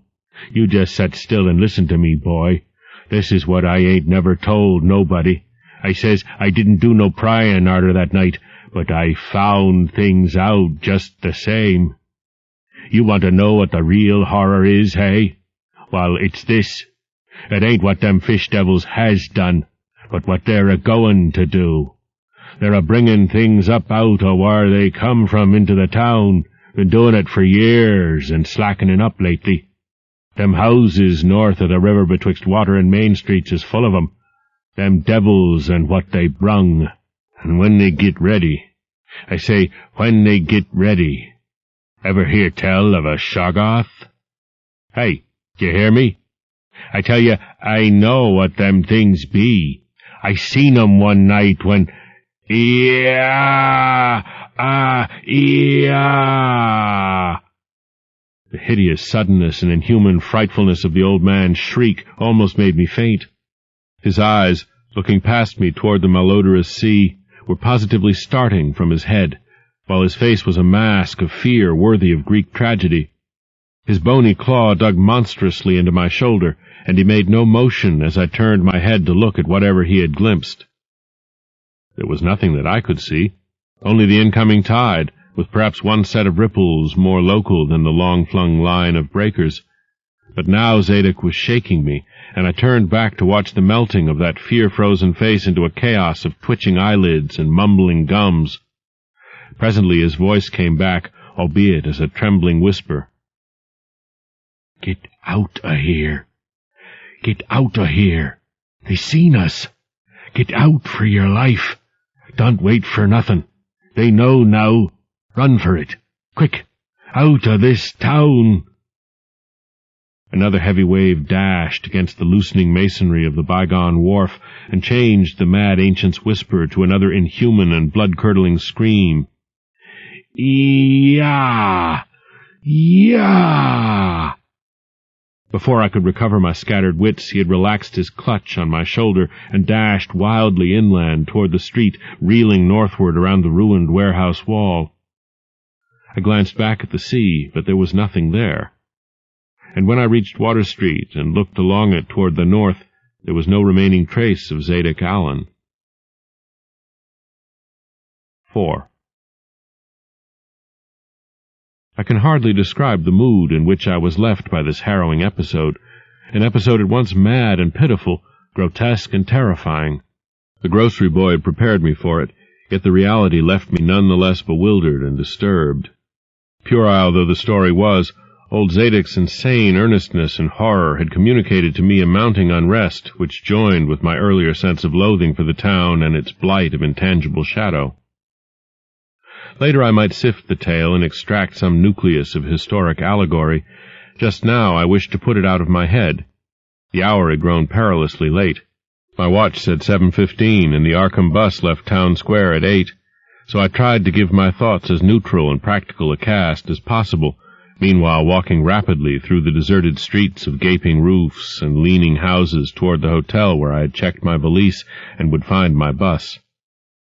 Though the golden light of late afternoon gave the ancient roofs and decrepit chimneys an air of mystic loveliness and peace, I could not help glancing over my shoulder now and then. I would surely be very glad to get out of malodorous and fear-shadowed Innsmouth, and wished there were some other vehicle than the bus driven by that sinister-looking fellow sergeant. Yet I did not hurry too precipitately, for there were architectural details worth viewing at every silent corner, and I could easily, I calculated, cover the necessary distance in a half-hour. Studying the grocery youth's map and seeking a route I had not traversed before, I chose Marsh Street instead of State for my approach to Town Square. Near the corner of Fall Street, I began to see scattered groups of furtive whisperers, and when I finally reached the square, I saw that almost all the loiterers were congregated around the door of the Gilman house. It seemed as if many bulging, watery, unwinking eyes looked oddly at me as I claimed my valise in the lobby, and I hoped that none of these unpleasant creatures would be my fellow passengers on the coach. The bus, rather early, rattled in with 3 passengers somewhat before 8, and an evil-looking fellow on the sidewalk muttered a few indistinguishable words to the driver. Sergeant threw out a mail bag and a roll of newspapers and entered the hotel, while the passengers, the same men whom I had seen arriving in Newburyport that morning, shambled to the sidewalk and exchanged some faint guttural words with a loafer in a language I could have sworn was not English. I boarded the empty coach and took the same seat I had taken before, but was hardly settled before Sergeant reappeared and began mumbling in a throaty voice of peculiar repulsiveness. I was, it appeared, in very bad luck. There had been something wrong with the engine, despite the excellent time made from Newburyport, and the bus could not complete the journey to Arkham.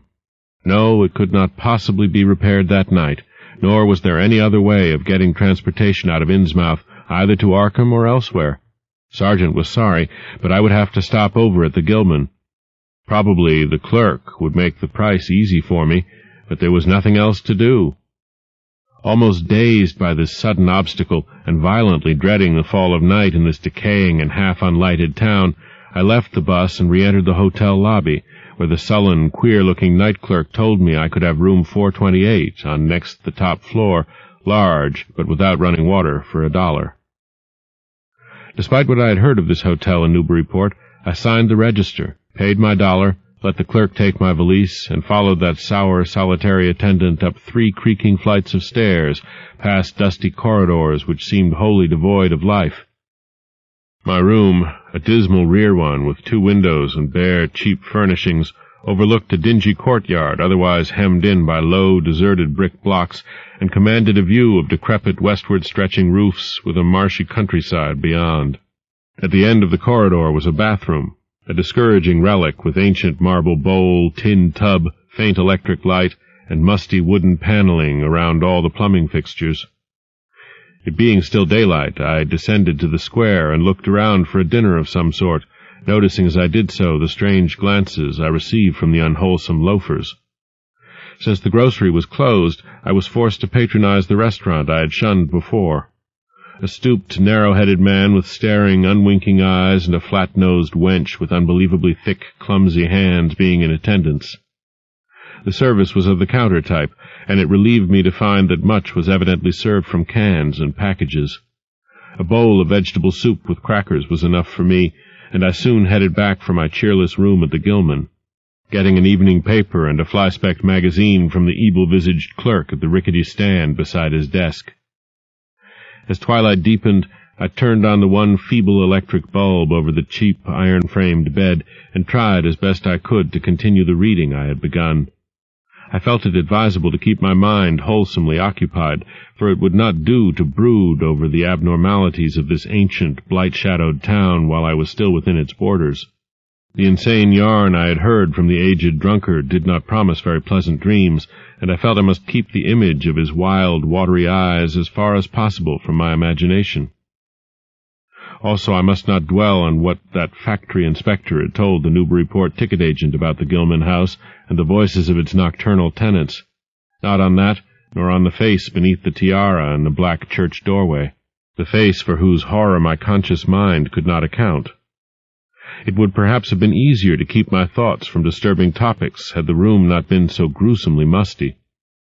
As it was, the lethal mustiness blended hideously with the town's general fishy odor and persistently focused one's fancy on death and decay. Another thing that disturbed me was the absence of a bolt on the door of my room.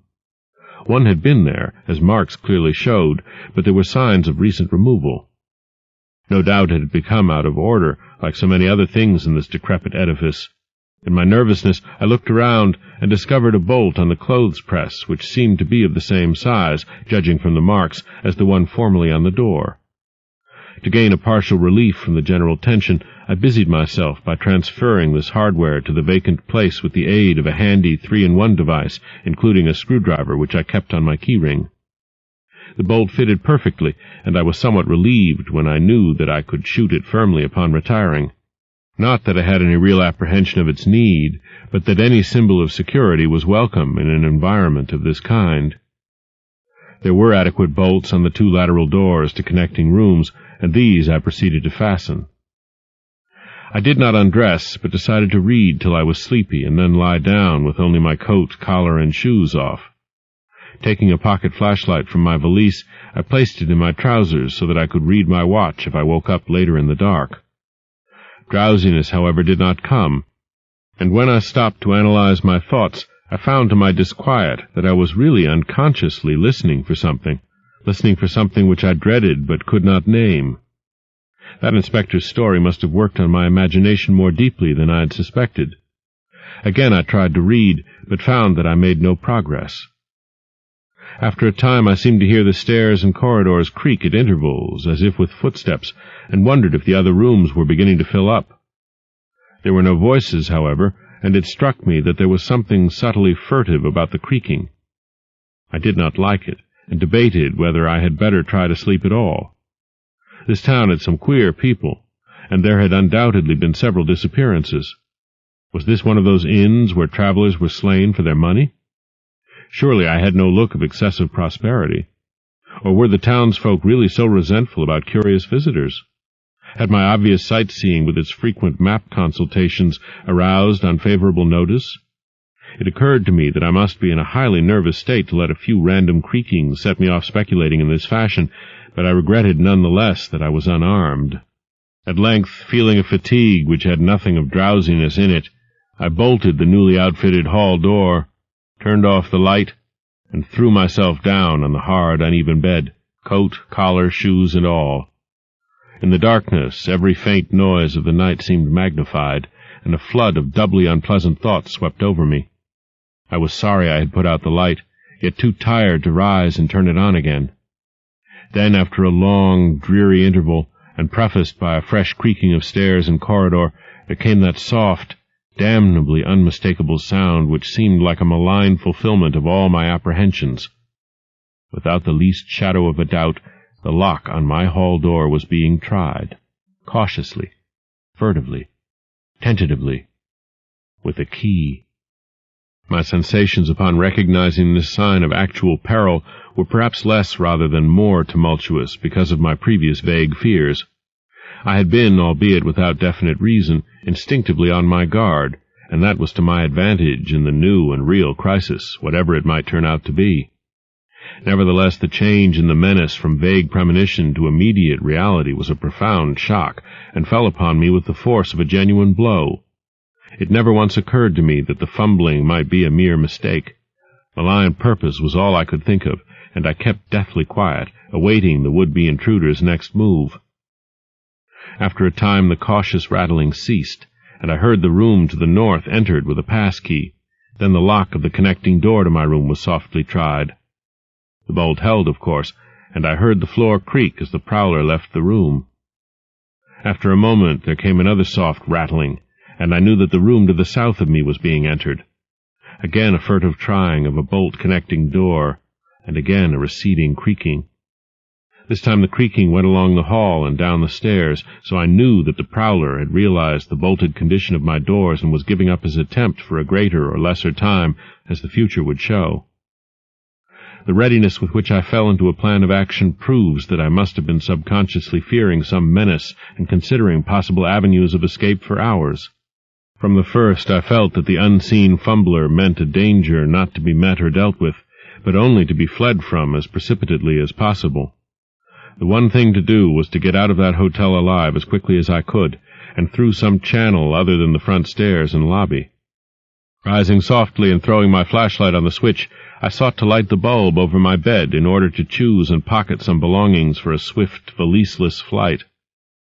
Nothing, however, happened, and I saw that the power had been cut off. Clearly some cryptic evil movement was afoot on a large scale, just what I could not say. As I stood pondering with my hand on the now useless switch, I heard a muffled creaking on the floor below, and thought I could barely distinguish voices in conversation. A moment later I felt less sure that the deeper sounds were voices, since the apparent hoarse barkings and loose-syllabled croakings bore so little resemblance to recognized human speech.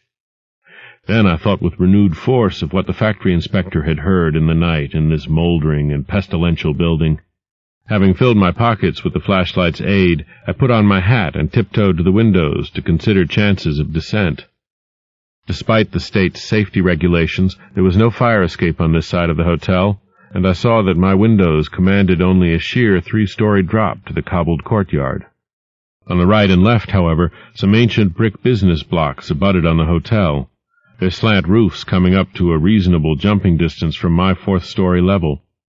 To reach either of these lines of buildings, I would have to be in a room 2 doors from my own, in one case on the north and in the other case on the south, and my mind instantly set to work calculating what chances I had of making the transfer. I could not, I decided, risk an emergence into the corridor, where my footsteps would surely be heard, and where the difficulties of entering the desired room would be insuperable. My progress, if it was to be made at all, would have to be through the less solidly built connecting doors of the rooms, the locks and bolts of which I would have to force violently, using my shoulder as a battering ram whenever they were set against me. This, I thought, would be possible owing to the rickety nature of the house and its fixtures, but I realized I could not do it noiselessly. I would have to count on sheer speed and the chance of getting to a window before any hostile forces became coordinated enough to open the right door toward me with a pass-key. My own outer door I reinforced by pushing the bureau against it, little by little, in order to make a minimum of sound. I perceived that my chances were very slender, and was fully prepared for any calamity. Even getting to another roof would not solve the problem, for there would then remain the task of reaching the ground and escaping from the town. One thing in my favor was the deserted and ruinous state of the abutting buildings and the number of skylights gaping blackly open in each row. Gathering from the grocery boy's map that the best route out of town was southward, I glanced first at the connecting door on the south side of the room. It was designed to open in my direction, hence I saw, after drawing the bolt and finding other fastenings in place, it was not a favorable one for forcing.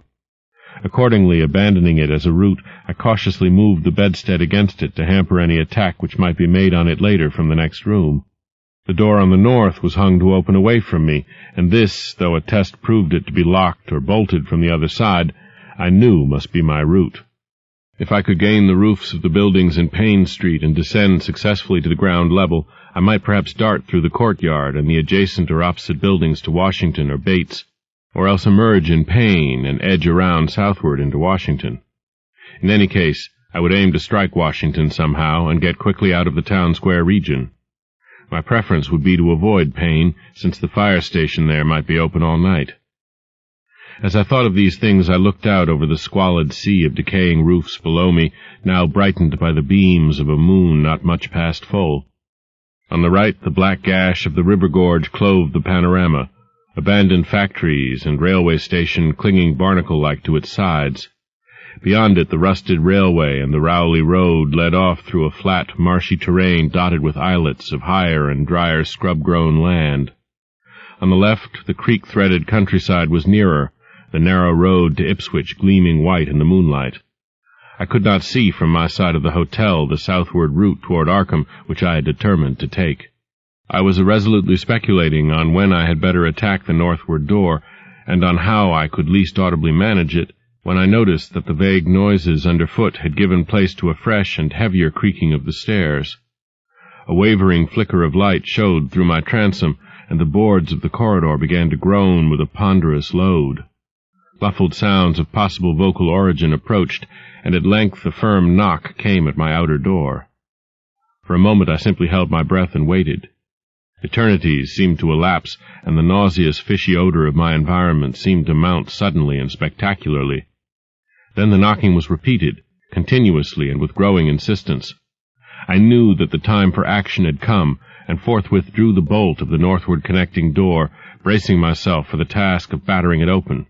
The knocking waxed louder, and I hoped that its volume would cover the sound of my efforts. At last, beginning my attempt, I lunged again and again at the thin paneling with my left shoulder, heedless of shock or pain. The door resisted even more than I had expected, but I did not give in, and all the while the clamor at the door increased. Finally, the connecting door gave, but with such a crash that I knew those outside must have heard. Instantly, the outside knocking became a violent battering, while keys sounded ominously in the hall doors of the rooms on both sides of me. Rushing through the newly opened connection, I succeeded in bolting the northerly hall door before the lock could be turned, but even as I did so, I heard the hall door of the third room, the one from whose window I had hoped to reach the roof below, being tried with a pass-key. For an instant I felt absolute despair, since my trapping in a chamber with no window egress seemed complete. A wave of almost abnormal horror swept over me, and invested with a terrible but unexplainable singularity the flashlight glimpsed dust prints made by the intruder who had lately tried my door from this room. Then, with a dazed automatism which persisted despite hopelessness, I made for the next connecting door and performed the blind motion of pushing at it in an effort to get through and, granting that fastenings might be as providentially intact as in this second room, bolt the hall door beyond before the lock could be turned from outside. Sheer fortunate chance gave me my reprieve, for the connecting door before me was not only unlocked, but actually ajar. In a second I was through, and had my right knee and shoulder against a hall door which was visibly opening inward. My pressure took the opener off guard, for the thing shut as I pushed so that I could slip the well-conditioned bolt as I had done with the other door. As I gained this respite, I heard the battering at the two other doors abate, while a confused clatter came from the connecting door I had shielded with the bedstead.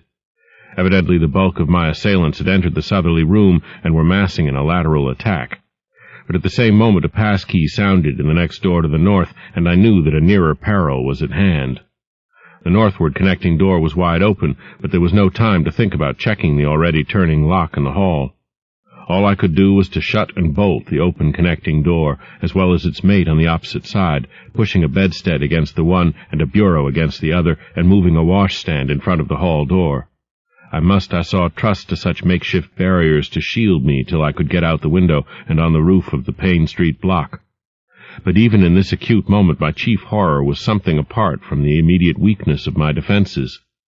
I was shuddering because not one of my pursuers, despite some hideous pantings, gruntings, and subdued barkings at odd intervals, was uttering an unmuffled or intelligible vocal sound. As I moved the furniture and rushed toward the windows, I heard a frightful scurrying along the corridor toward the room north of me, and perceived that the southward battering had ceased. Plainly, most of my opponents were about to concentrate against the feeble connecting door, which they knew must open directly on me. Outside, the moon played on the ridgepole of the block below, and I saw that the jump would be desperately hazardous because of the steep surface on which I must land. Surveying the conditions, I chose the more southerly of the two windows as my avenue of escape, planning to land on the inner slope of the roof and make for the nearest skylight. Once inside one of the decrepit brick structures, I would have to reckon with pursuit, but I hoped to descend and dodge in and out of yawning doorways along the shadowed courtyard, eventually getting to Washington Street and slipping out of town toward the south. The clatter at the northerly connecting door was now terrific, and I saw that the weak paneling was beginning to splinter. Obviously the besiegers had brought some ponderous object into play as a battering ram. The bedstead, however, still held firm, so that I had at least a faint chance of making good my escape. As I opened the window, I noticed that it was flanked by heavy velour draperies suspended from a pole by brass rings, and also that there was a large projecting catch for the shutters on the exterior. Seeing a possible means of avoiding the dangerous jump, I yanked at the hangings and brought them down, pole and all, then quickly hooking two of the rings in the shutter catch and flinging the drapery outside.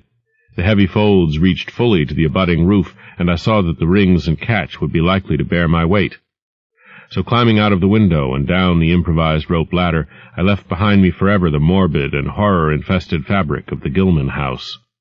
I landed safely on the loose slates of the steep roof, and succeeded in gaining the gaping black skylight without a slip. Glancing up at the window I had left, I observed it was still dark, though far across the crumbling chimneys to the north I could see lights ominously blazing in the Order of Dagon Hall, the Baptist church and the Congregational church, which I recalled so shiveringly. There had seemed to be no one in the courtyard below, and I hoped there would be a chance to get away before the spreading of a general alarm. Flashing my pocket lamp into the skylight, I saw that there were no steps down. The distance was slight, however, so I clambered over the brink and dropped, striking a dusty floor littered with crumbling boxes and barrels. The place was ghoulish-looking, but I was past minding such impressions, and made at once for the staircase revealed by my flashlight, after a hasty glance at my watch, which showed the hour to be 2 a.m. The steps creaked, but seemed tolerably sound, and I raced down past a barn-like second story to the ground floor. The desolation was complete, and only echoes answered my footfalls.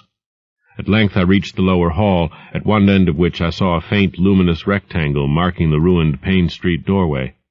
Heading the other way, I found the back door also open, and darted out and down 5 stone steps to the grass-grown cobblestones of the courtyard. The moonbeams did not reach down here, but I could just see my way about without using the flashlight. Some of the windows on the Gilman house side were faintly glowing, and I thought I heard confused sounds within. Walking softly over to the Washington Street side, I perceived several open doorways, and chose the nearest as my route out. The hallway inside was black, and when I reached the opposite end I saw that the street door was wedged immovably shut. Resolved to try another building, I groped my way back toward the courtyard, but stopped short when close to the doorway. For out of an open door in the Gilman house a large crowd of doubtful shapes was pouring, lanterns bobbing in the darkness, and horrible croaking voices exchanging low cries in what was certainly not English. The figures moved uncertainly, and I realized to my relief that they did not know where I had gone. But for all that they sent a shiver of horror through my frame. Their features were indistinguishable, but their crouching, shambling gait was abominably repellent. And worst of all, I perceived that one figure was strangely robed and unmistakably surmounted by a tall tiara of a design altogether too familiar. As the figures spread throughout the courtyard, I felt my fears increase. Suppose I could find no egress from this building on the street side. The fishy odor was detestable, and I wondered I could stand it without fainting. Again groping toward the street, I opened a door off the hall and came upon an empty room with closely shuttered but sashless windows. Fumbling in the rays of my flashlight, I found I could open the shutters, and in another moment had climbed outside and was carefully closing the aperture in its original manner. I was now in Washington Street, and for the moment saw no living thing, nor any light save that of the moon. From several directions in the distance, however, I could hear the sound of hoarse voices, of footsteps, and of a curious kind of pattering which did not sound quite like footsteps. Plainly, I had no time to lose. The points of the compass were clear to me, and I was glad that all the street lights were turned off, as is often the custom on strongly moonlit nights in unprosperous rural regions. Some of the sounds came from the south, yet I retained my design of escaping in that direction. There would, I knew, be plenty of deserted doorways to shelter me in case I met any person or group who looked like pursuers. I walked rapidly, softly, and close to the ruined houses. While hatless and disheveled after my arduous climb, I did not look especially noticeable, and stood a good chance of passing unheeded if forced to encounter any casual wayfarer. At Bates Street I drew into a yawning vestibule while two shambling figures crossed in front of me, but was soon on my way again and approaching the open space where Elliott Street obliquely crosses Washington at the intersection of South. Though I had never seen this space, it had looked dangerous to me on the grocery youth's map, since the moonlight would have free play there. There was no use trying to evade it, for any alternate course would involve detours of possibly disastrous visibility and delaying effect.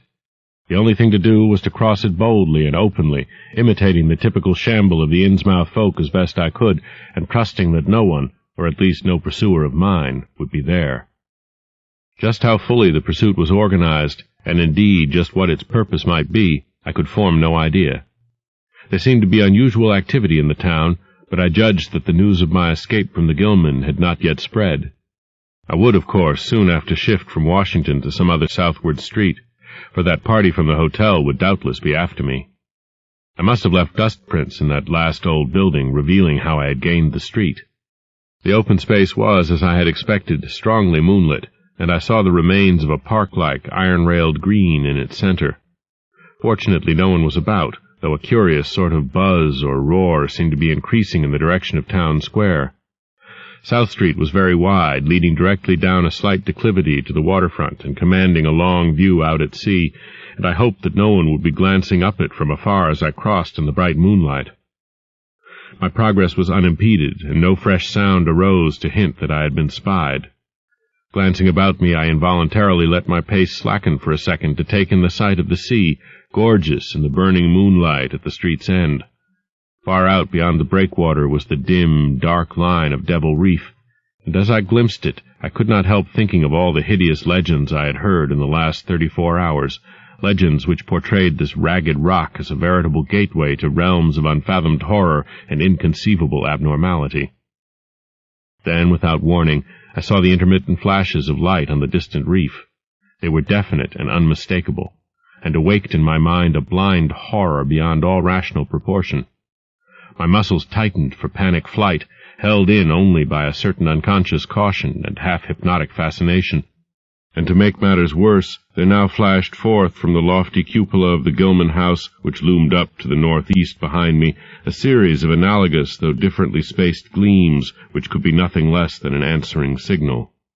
Controlling my muscles and realizing afresh how plainly visible I was, I resumed my brisker and feignedly shambling pace, though keeping my eyes on that hellish and ominous reef as long as the opening of South Street gave me a seaward view. What the whole proceeding meant I could not imagine, unless it involved some strange rite connected with Devil Reef, or unless some party had landed from a ship on that sinister rock. I now bent to the left around the ruinous green, still gazing toward the ocean as it blazed in the spectral summer moonlight, and watched the cryptical flashing of those nameless, unexplainable beacons. It was then that the most horrible impression of all was borne in upon me, the impression which destroyed my last vestige of self-control and set me running frantically southward past the yawning black doorways and fishily staring windows of that deserted nightmare street.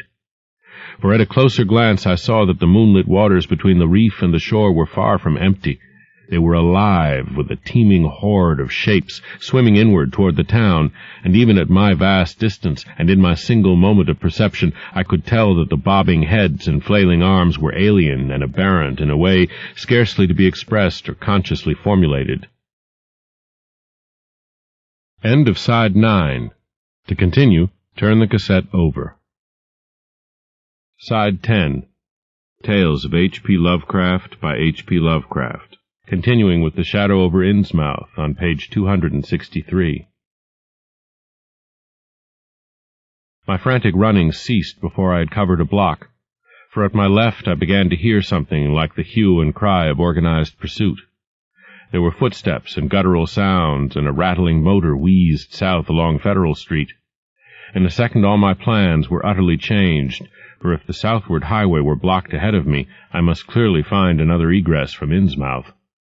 I paused and drew into a gaping doorway, reflecting how lucky I was to have left the moonlit open space before these pursuers came down the parallel street. A second reflection was less comforting. Since the pursuit was down another street, it was plain that the party was not following me directly. It had not seen me, but was simply obeying a general plan of cutting off my escape. This, however, implied that all roads leading out of Innsmouth were similarly patrolled, for the denizens could not have known what route I intended to take. If this were so, I would have to make my retreat across country away from any road. But how could I do that in view of the marshy and creek-riddled nature of all the surrounding region? For a moment my brain reeled, both from sheer hopelessness and from a rapid increase in the omnipresent fishy odor. Then I thought of the abandoned railway to Rowley, whose solid line of ballasted, weed-grown earth still stretched off to the northwest from the crumbling station on the edge of the river gorge. There was just a chance that the townsfolk would not think of that, since its briar-choked desertion made it half impassable and the unlikeliest of all avenues for a fugitive to choose. I'd seen it clearly from my hotel window and knew about how it lay. Most of its earlier length was uncomfortably visible from the Rowley Road and from high places in the town itself, but one could perhaps crawl inconspicuously through the undergrowth. At any rate, it would form my only chance of deliverance, and there was nothing to do but try it. Drawing inside the hall of my deserted shelter, I once more consulted the grocery boy's map with the aid of the flashlight.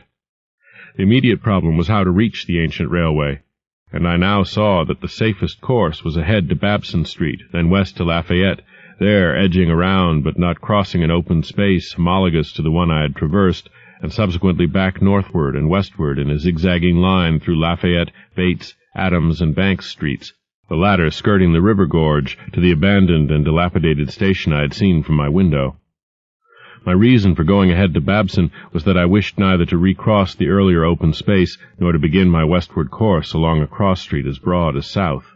Starting once more, I crossed the street to the right-hand side in order to edge around into Babson as inconspicuously as possible. Noises still continued in Federal Street, and as I glanced behind me I thought I saw a gleam of light near the building through which I had escaped. Anxious to leave Washington Street, I broke into a quiet dog-trot, trusting to luck not to encounter any observing eye. Next the corner of Babson Street, I saw to my alarm that one of the houses was still inhabited, as attested by curtains at the window, but there were no lights within, and I passed it without disaster. In Babson Street, which crossed Federal and might thus reveal me to the searchers, I clung as closely as possible to the sagging, uneven buildings, twice pausing in a doorway as the noises behind me momentarily increased. The open space ahead shone wide and desolate under the moon, but my route would not force me to cross it. During my second pause I began to detect a fresh distribution of the vague sounds, and upon looking cautiously out from cover beheld a motor car darting across the open space, bound outward along Elliott Street, which there intersects both Babson and Lafayette. As I watched, choked by a sudden rise in the fishy odor after a short abatement, I saw a band of uncouth, crouching shapes loping and shambling in the same direction, and knew that this must be the party guarding the Ipswich Road, since that highway forms an extension of Elliott Street. Two of the figures I glimpsed were in voluminous robes, and one wore a peaked diadem which glistened whitely in the moonlight. The gait of this figure was so odd that it sent a chill through me, for it seemed to me the creature was almost hopping. When the last of the band was out of sight, I resumed my progress, darting around the corner into Lafayette Street and crossing Elliott very hurriedly, lest stragglers of the party be still advancing along that thoroughfare. I did hear some croaking and clattering sounds far off toward Town Square, but accomplished the passage without disaster. My greatest dread was in recrossing broad and moonlit South Street, with its seaward view, and I had to nerve myself for the ordeal. Someone might easily be looking, and possible Elliott Street stragglers could not fail to glimpse me from either of 2 points.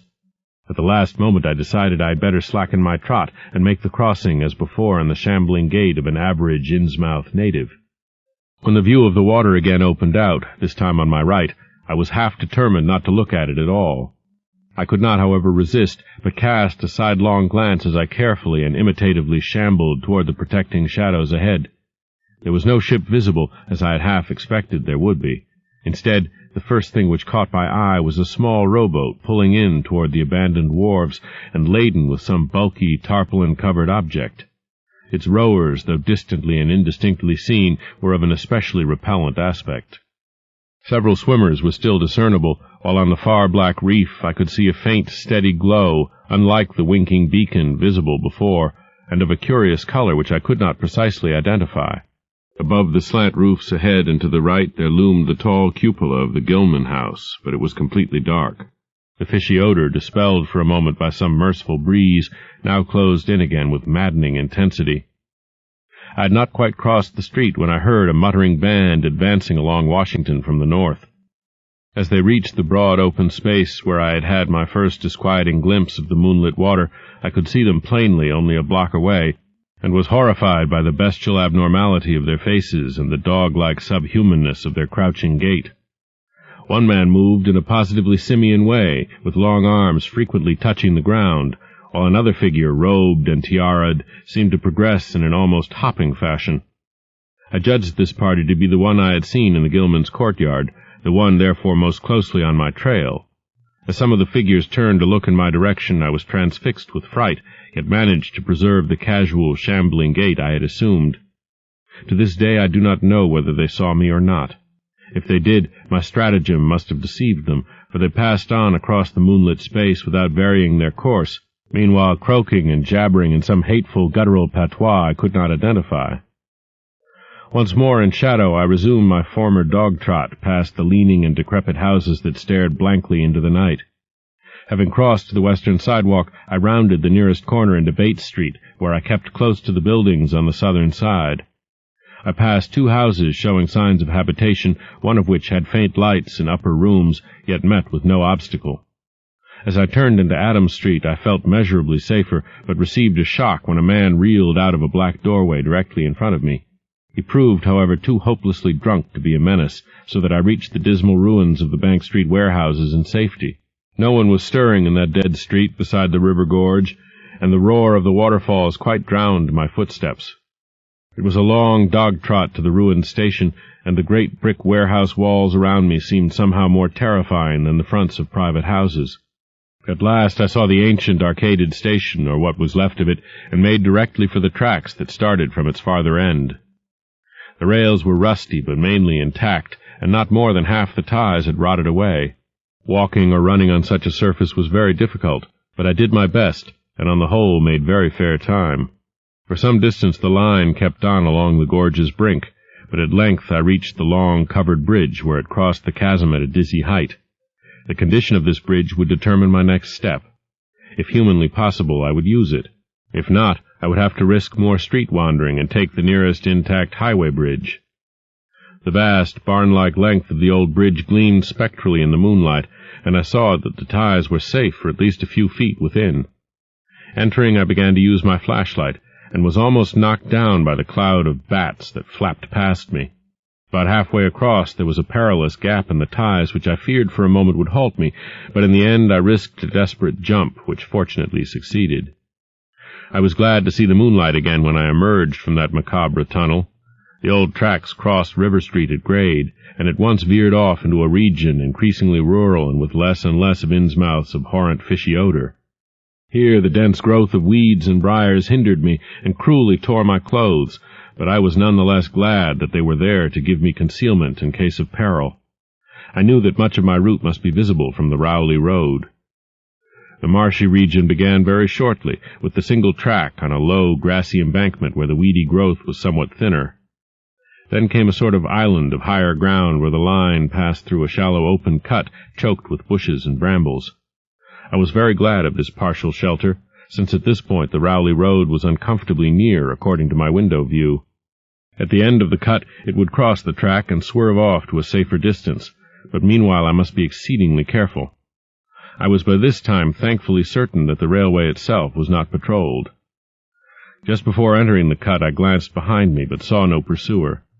The ancient spires and roofs of decaying Innsmouth gleamed lovely and ethereal in the magic yellow moonlight, and I thought of how they must have looked in the old days before the shadow fell. Then, as my gaze circled inland from the town, something less tranquil arrested my notice and held me immobile for a second. What I saw, or fancied I saw, was a disturbing suggestion of undulant motion far to the south, a suggestion which made me conclude that a very large horde must be pouring out of the city along the level Ipswich Road. The distance was great, and I could distinguish nothing in detail, but I did not at all like the look of that moving column. It undulated too much, and glistened too brightly in the rays of the now westering moon. There was a suggestion of sound, too, though the wind was blowing the other way, a suggestion of bestial scraping and bellowing even worse than the muttering of the parties I had lately overheard.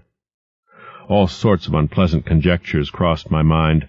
I thought of those very extreme Innsmouth types said to be hidden in crumbling, centuried warrens near the waterfront.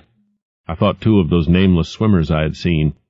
Counting the parties so far glimpsed, as well as those presumably covering other roads, the number of my pursuers must be strangely large for a town as depopulated as Innsmouth. Whence could come the dense personnel of such a column as I now beheld? Did those ancient, unplumbed warrens teem with a twisted, uncatalogued, and unsuspected life? Or had some unseen ship indeed landed a legion of unknown outsiders on that hellish reef? Who were they? Why were they there? And if such a column of them was scouring the Ipswich Road, would the patrols on the other roads be likewise augmented? I had entered the brush-grown cut and was struggling along at a very slow pace when that damnable fishy odor again waxed dominant. Had the wind suddenly changed eastward so that it blew in from the sea and over the town? It must have, I concluded, since I now began to hear shocking guttural murmurs from that hitherto silent direction. There was another sound, too, a kind of wholesale colossal flopping or pattering which somehow called up images of the most detestable sort. It made me think illogically of that unpleasantly undulating column on the far-off Ipswich Road. And then both stench and sounds grew stronger, so that I paused, shivering and grateful for the cut's protection. It was here, I recalled, that the Rowley Road drew so close to the old railway before crossing westward and diverging. Something was coming along that road, and I must lie low till its passage and vanishment in the distance. Thank heaven these creatures employed no dogs for tracking, though perhaps that would have been impossible amidst the omnipresent regional odor. Crouched in the bushes of that sandy cleft, I felt reasonably safe, even though I knew the searchers would have to cross the track in front of me not much more than 100 yards away. I would be able to see them, but they could not, except by a malign miracle, see me. All at once I began dreading to look at them as they passed. I saw the close, moonlit space where they would surge by, and had curious thoughts about the irredeemable pollution of that space. They would perhaps be the worst of all Innsmouth types, something one would not care to remember. The stench waxed overpowering, and the noises swelled to a bestial babble of croaking, baying, and barking without the least suggestion of human speech. Were these indeed the voices of my pursuers? Did they have dogs after all? So far I had seen none of the lower animals in Innsmouth. That flopping or pattering was monstrous. I could not look upon the degenerate creatures responsible for it. I would keep my eyes shut till the sounds receded toward the west. The horde was very close now, the air foul with their hoarse snarlings, and the ground almost shaking with their alien-rhythmed footfalls. My breath nearly ceased to come, and I put every ounce of willpower into the task of holding my eyelids down. I am not even yet willing to say whether what followed was a hideous actuality or only a nightmare hallucination. The later action of the government after my frantic appeals would tend to confirm it as a monstrous truth. But could not an hallucination have been repeated under the quasi-hypnotic spell of that ancient, haunted, and shadowed town? Such places have strange properties, and the legacy of insane legend might well have acted on more than one human imagination amidst those dead, stench-cursed streets and huddles of rotting roofs and crumbling steeples. Is it not possible that the germ of an actual contagious madness lurks in the depths of that shadow over Innsmouth? Who can be sure of reality after hearing things like the tale of old Zadok Allen? The government men never found poor Zadok, and have no conjectures to make as to what became of him. Where does madness leave off and reality begin? Is it possible that even my latest fear is sheer delusion? But I must try to tell what I thought I saw that night under the mocking yellow moon, saw surging and hopping down the Rowley Road in plain sight in front of me as I crouched among the wild brambles of that desolate railway cut. Of course my resolution to keep my eyes shut had failed. It was foredoomed to failure, for who could crouch blindly while a legion of croaking, baying entities of unknown source flopped noisomely past, scarcely more than 100 yards away? I thought I was prepared for the worst, and I really ought to have been prepared considering what I had seen before. My other pursuers had been accursedly abnormal, so should I not have been ready to face a strengthening of that abnormal element, to look upon forms in which there was no mixture of the normal at all? I did not open my eyes until the raucous clamor came loudly from a point obviously straight ahead. Then I knew that a long section of them must be plainly in sight where the sides of the cut flattened out and the road crossed the track, and I could no longer keep myself from sampling whatever horror that leering yellow moon might have to show. It was the end, for whatever remains to me of life on the surface of this earth, of every vestige of mental peace and confidence in the integrity of nature and of the human mind. Nothing that I could have imagined, nothing even that I could have gathered, had I credited old Zadok's crazy tale in the most literal way, would be in any way comparable to the demoniac, blasphemous reality that I saw, or believe I saw. I have tried to hint what it was in order to postpone the horror of writing it down baldly. Can it be possible that this planet has actually spawned such things? That human eyes have truly seen as objective flesh what man has hitherto known only in febrile fantasy and tenuous legend? And yet I saw them in a limitless stream, flopping, hopping, croaking, bleating, surging inhumanely through the spectral moonlight in a grotesque, malignant saraband of fantastic nightmare. And some of them had tall tiaras of that nameless whitish-gold metal, and some were strangely robed, and one who led the way was clad in a ghoulishly humped black coat and striped trousers, and had a man's felt hat perched on the shapeless thing that answered for a head. I think their predominant color was a grayish-green, though they had white bellies. They were mostly shiny and slippery, but the ridges of their backs were scaly. Their forms vaguely suggested the anthropoid, while their heads were the heads of fish with prodigious bulging eyes that never closed.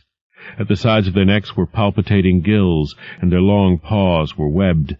They hopped irregularly, sometimes on 2 legs and sometimes on 4. I was somehow glad that they had no more than 4 limbs. Their croaking, baying voices, clearly used for articulate speech, held all the dark shades of expression which their staring faces lacked. But for all of their monstrousness, they were not unfamiliar to me. I knew too well what they must be, for was not the memory of that evil tiara at Newburyport still fresh?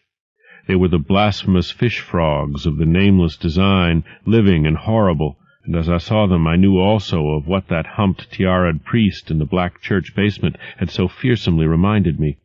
Their number was past guessing. It seemed to me that there were limitless swarms of them, and certainly my momentary glimpse could have shown only the least fraction. In another instant everything was blotted out by a merciful fit of fainting, the first I had ever had. 5. It was a gentle daylight rain that awaked me from my stupor in the brush-grown railway cut, and when I staggered out to the roadway ahead, I saw no trace of any prints in the fresh mud. The fishy odor, too, was gone. Innsmouth's ruined roofs and toppling steeples loomed up grayly toward the southeast, but not a living creature did I spy in all the desolate salt marshes around. My watch was still going, and told me that the hour was past noon.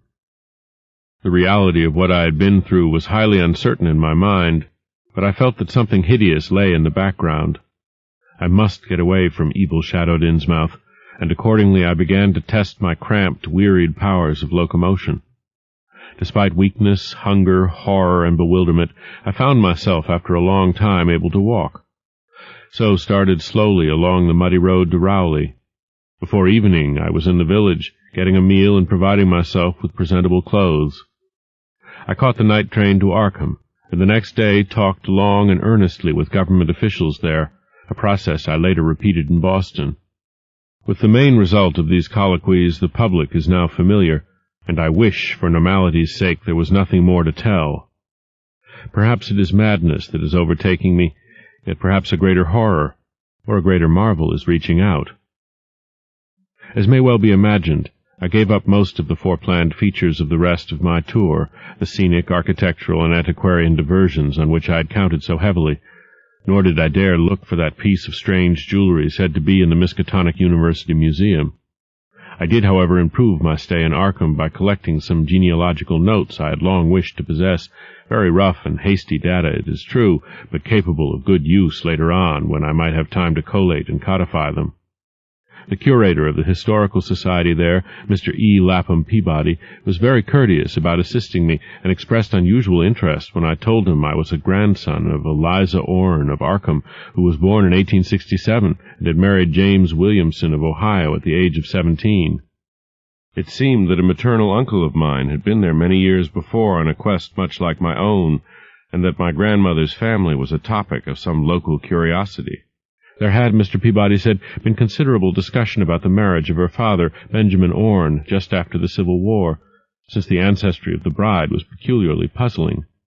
That bride was understood to have been an orphaned Marsh of New Hampshire, a cousin of the Essex County Marshes, but her education had been in France, and she knew very little of her family.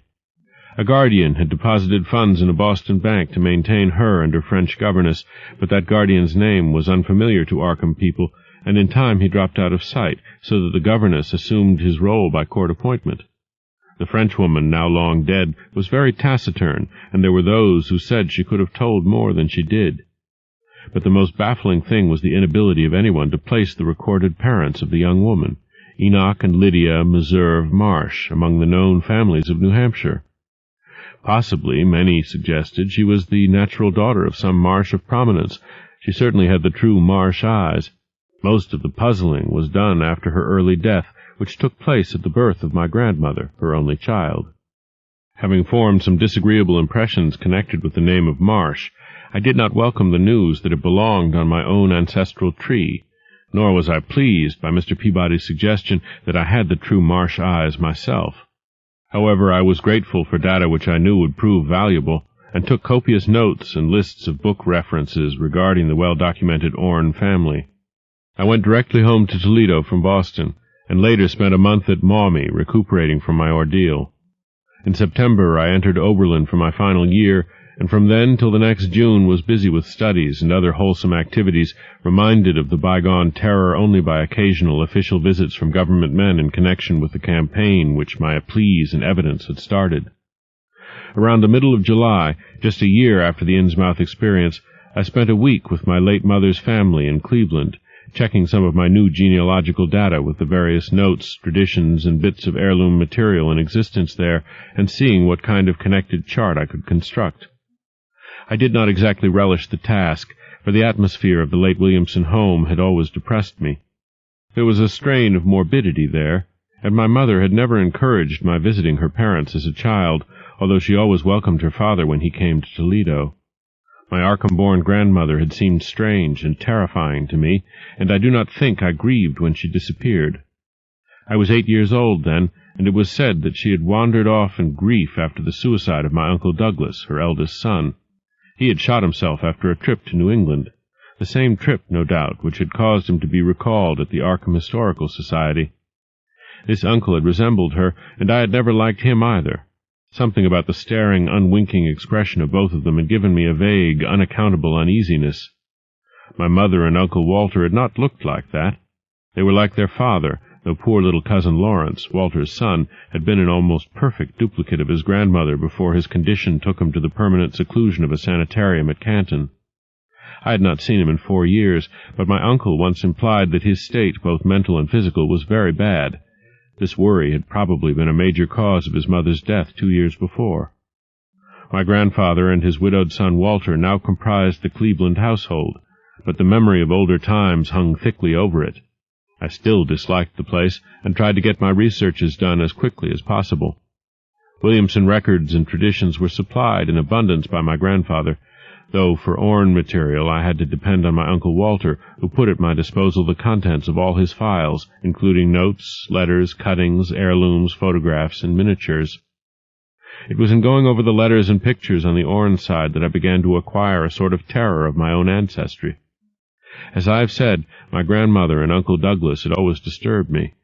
Now, years after their passing, I gazed at their pictured faces with a measurably heightened feeling of repulsion and alienation.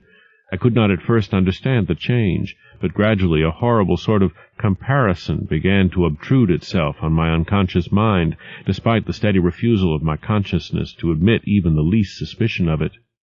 It was clear that the typical expression of these faces now suggested something it had not suggested before, something which would bring stark panic if too openly thought of. But the worst shock came when my uncle showed me the Orne jewelry in a downtown safe-deposit vault. Some of the items were delicate and inspiring enough, but there was one box of strange old pieces descended from my mysterious great-grandmother, which my uncle was almost reluctant to produce. They were, he said, a very grotesque and almost repulsive design, and had never, to his knowledge, been publicly worn, though my grandmother used to enjoy looking at them.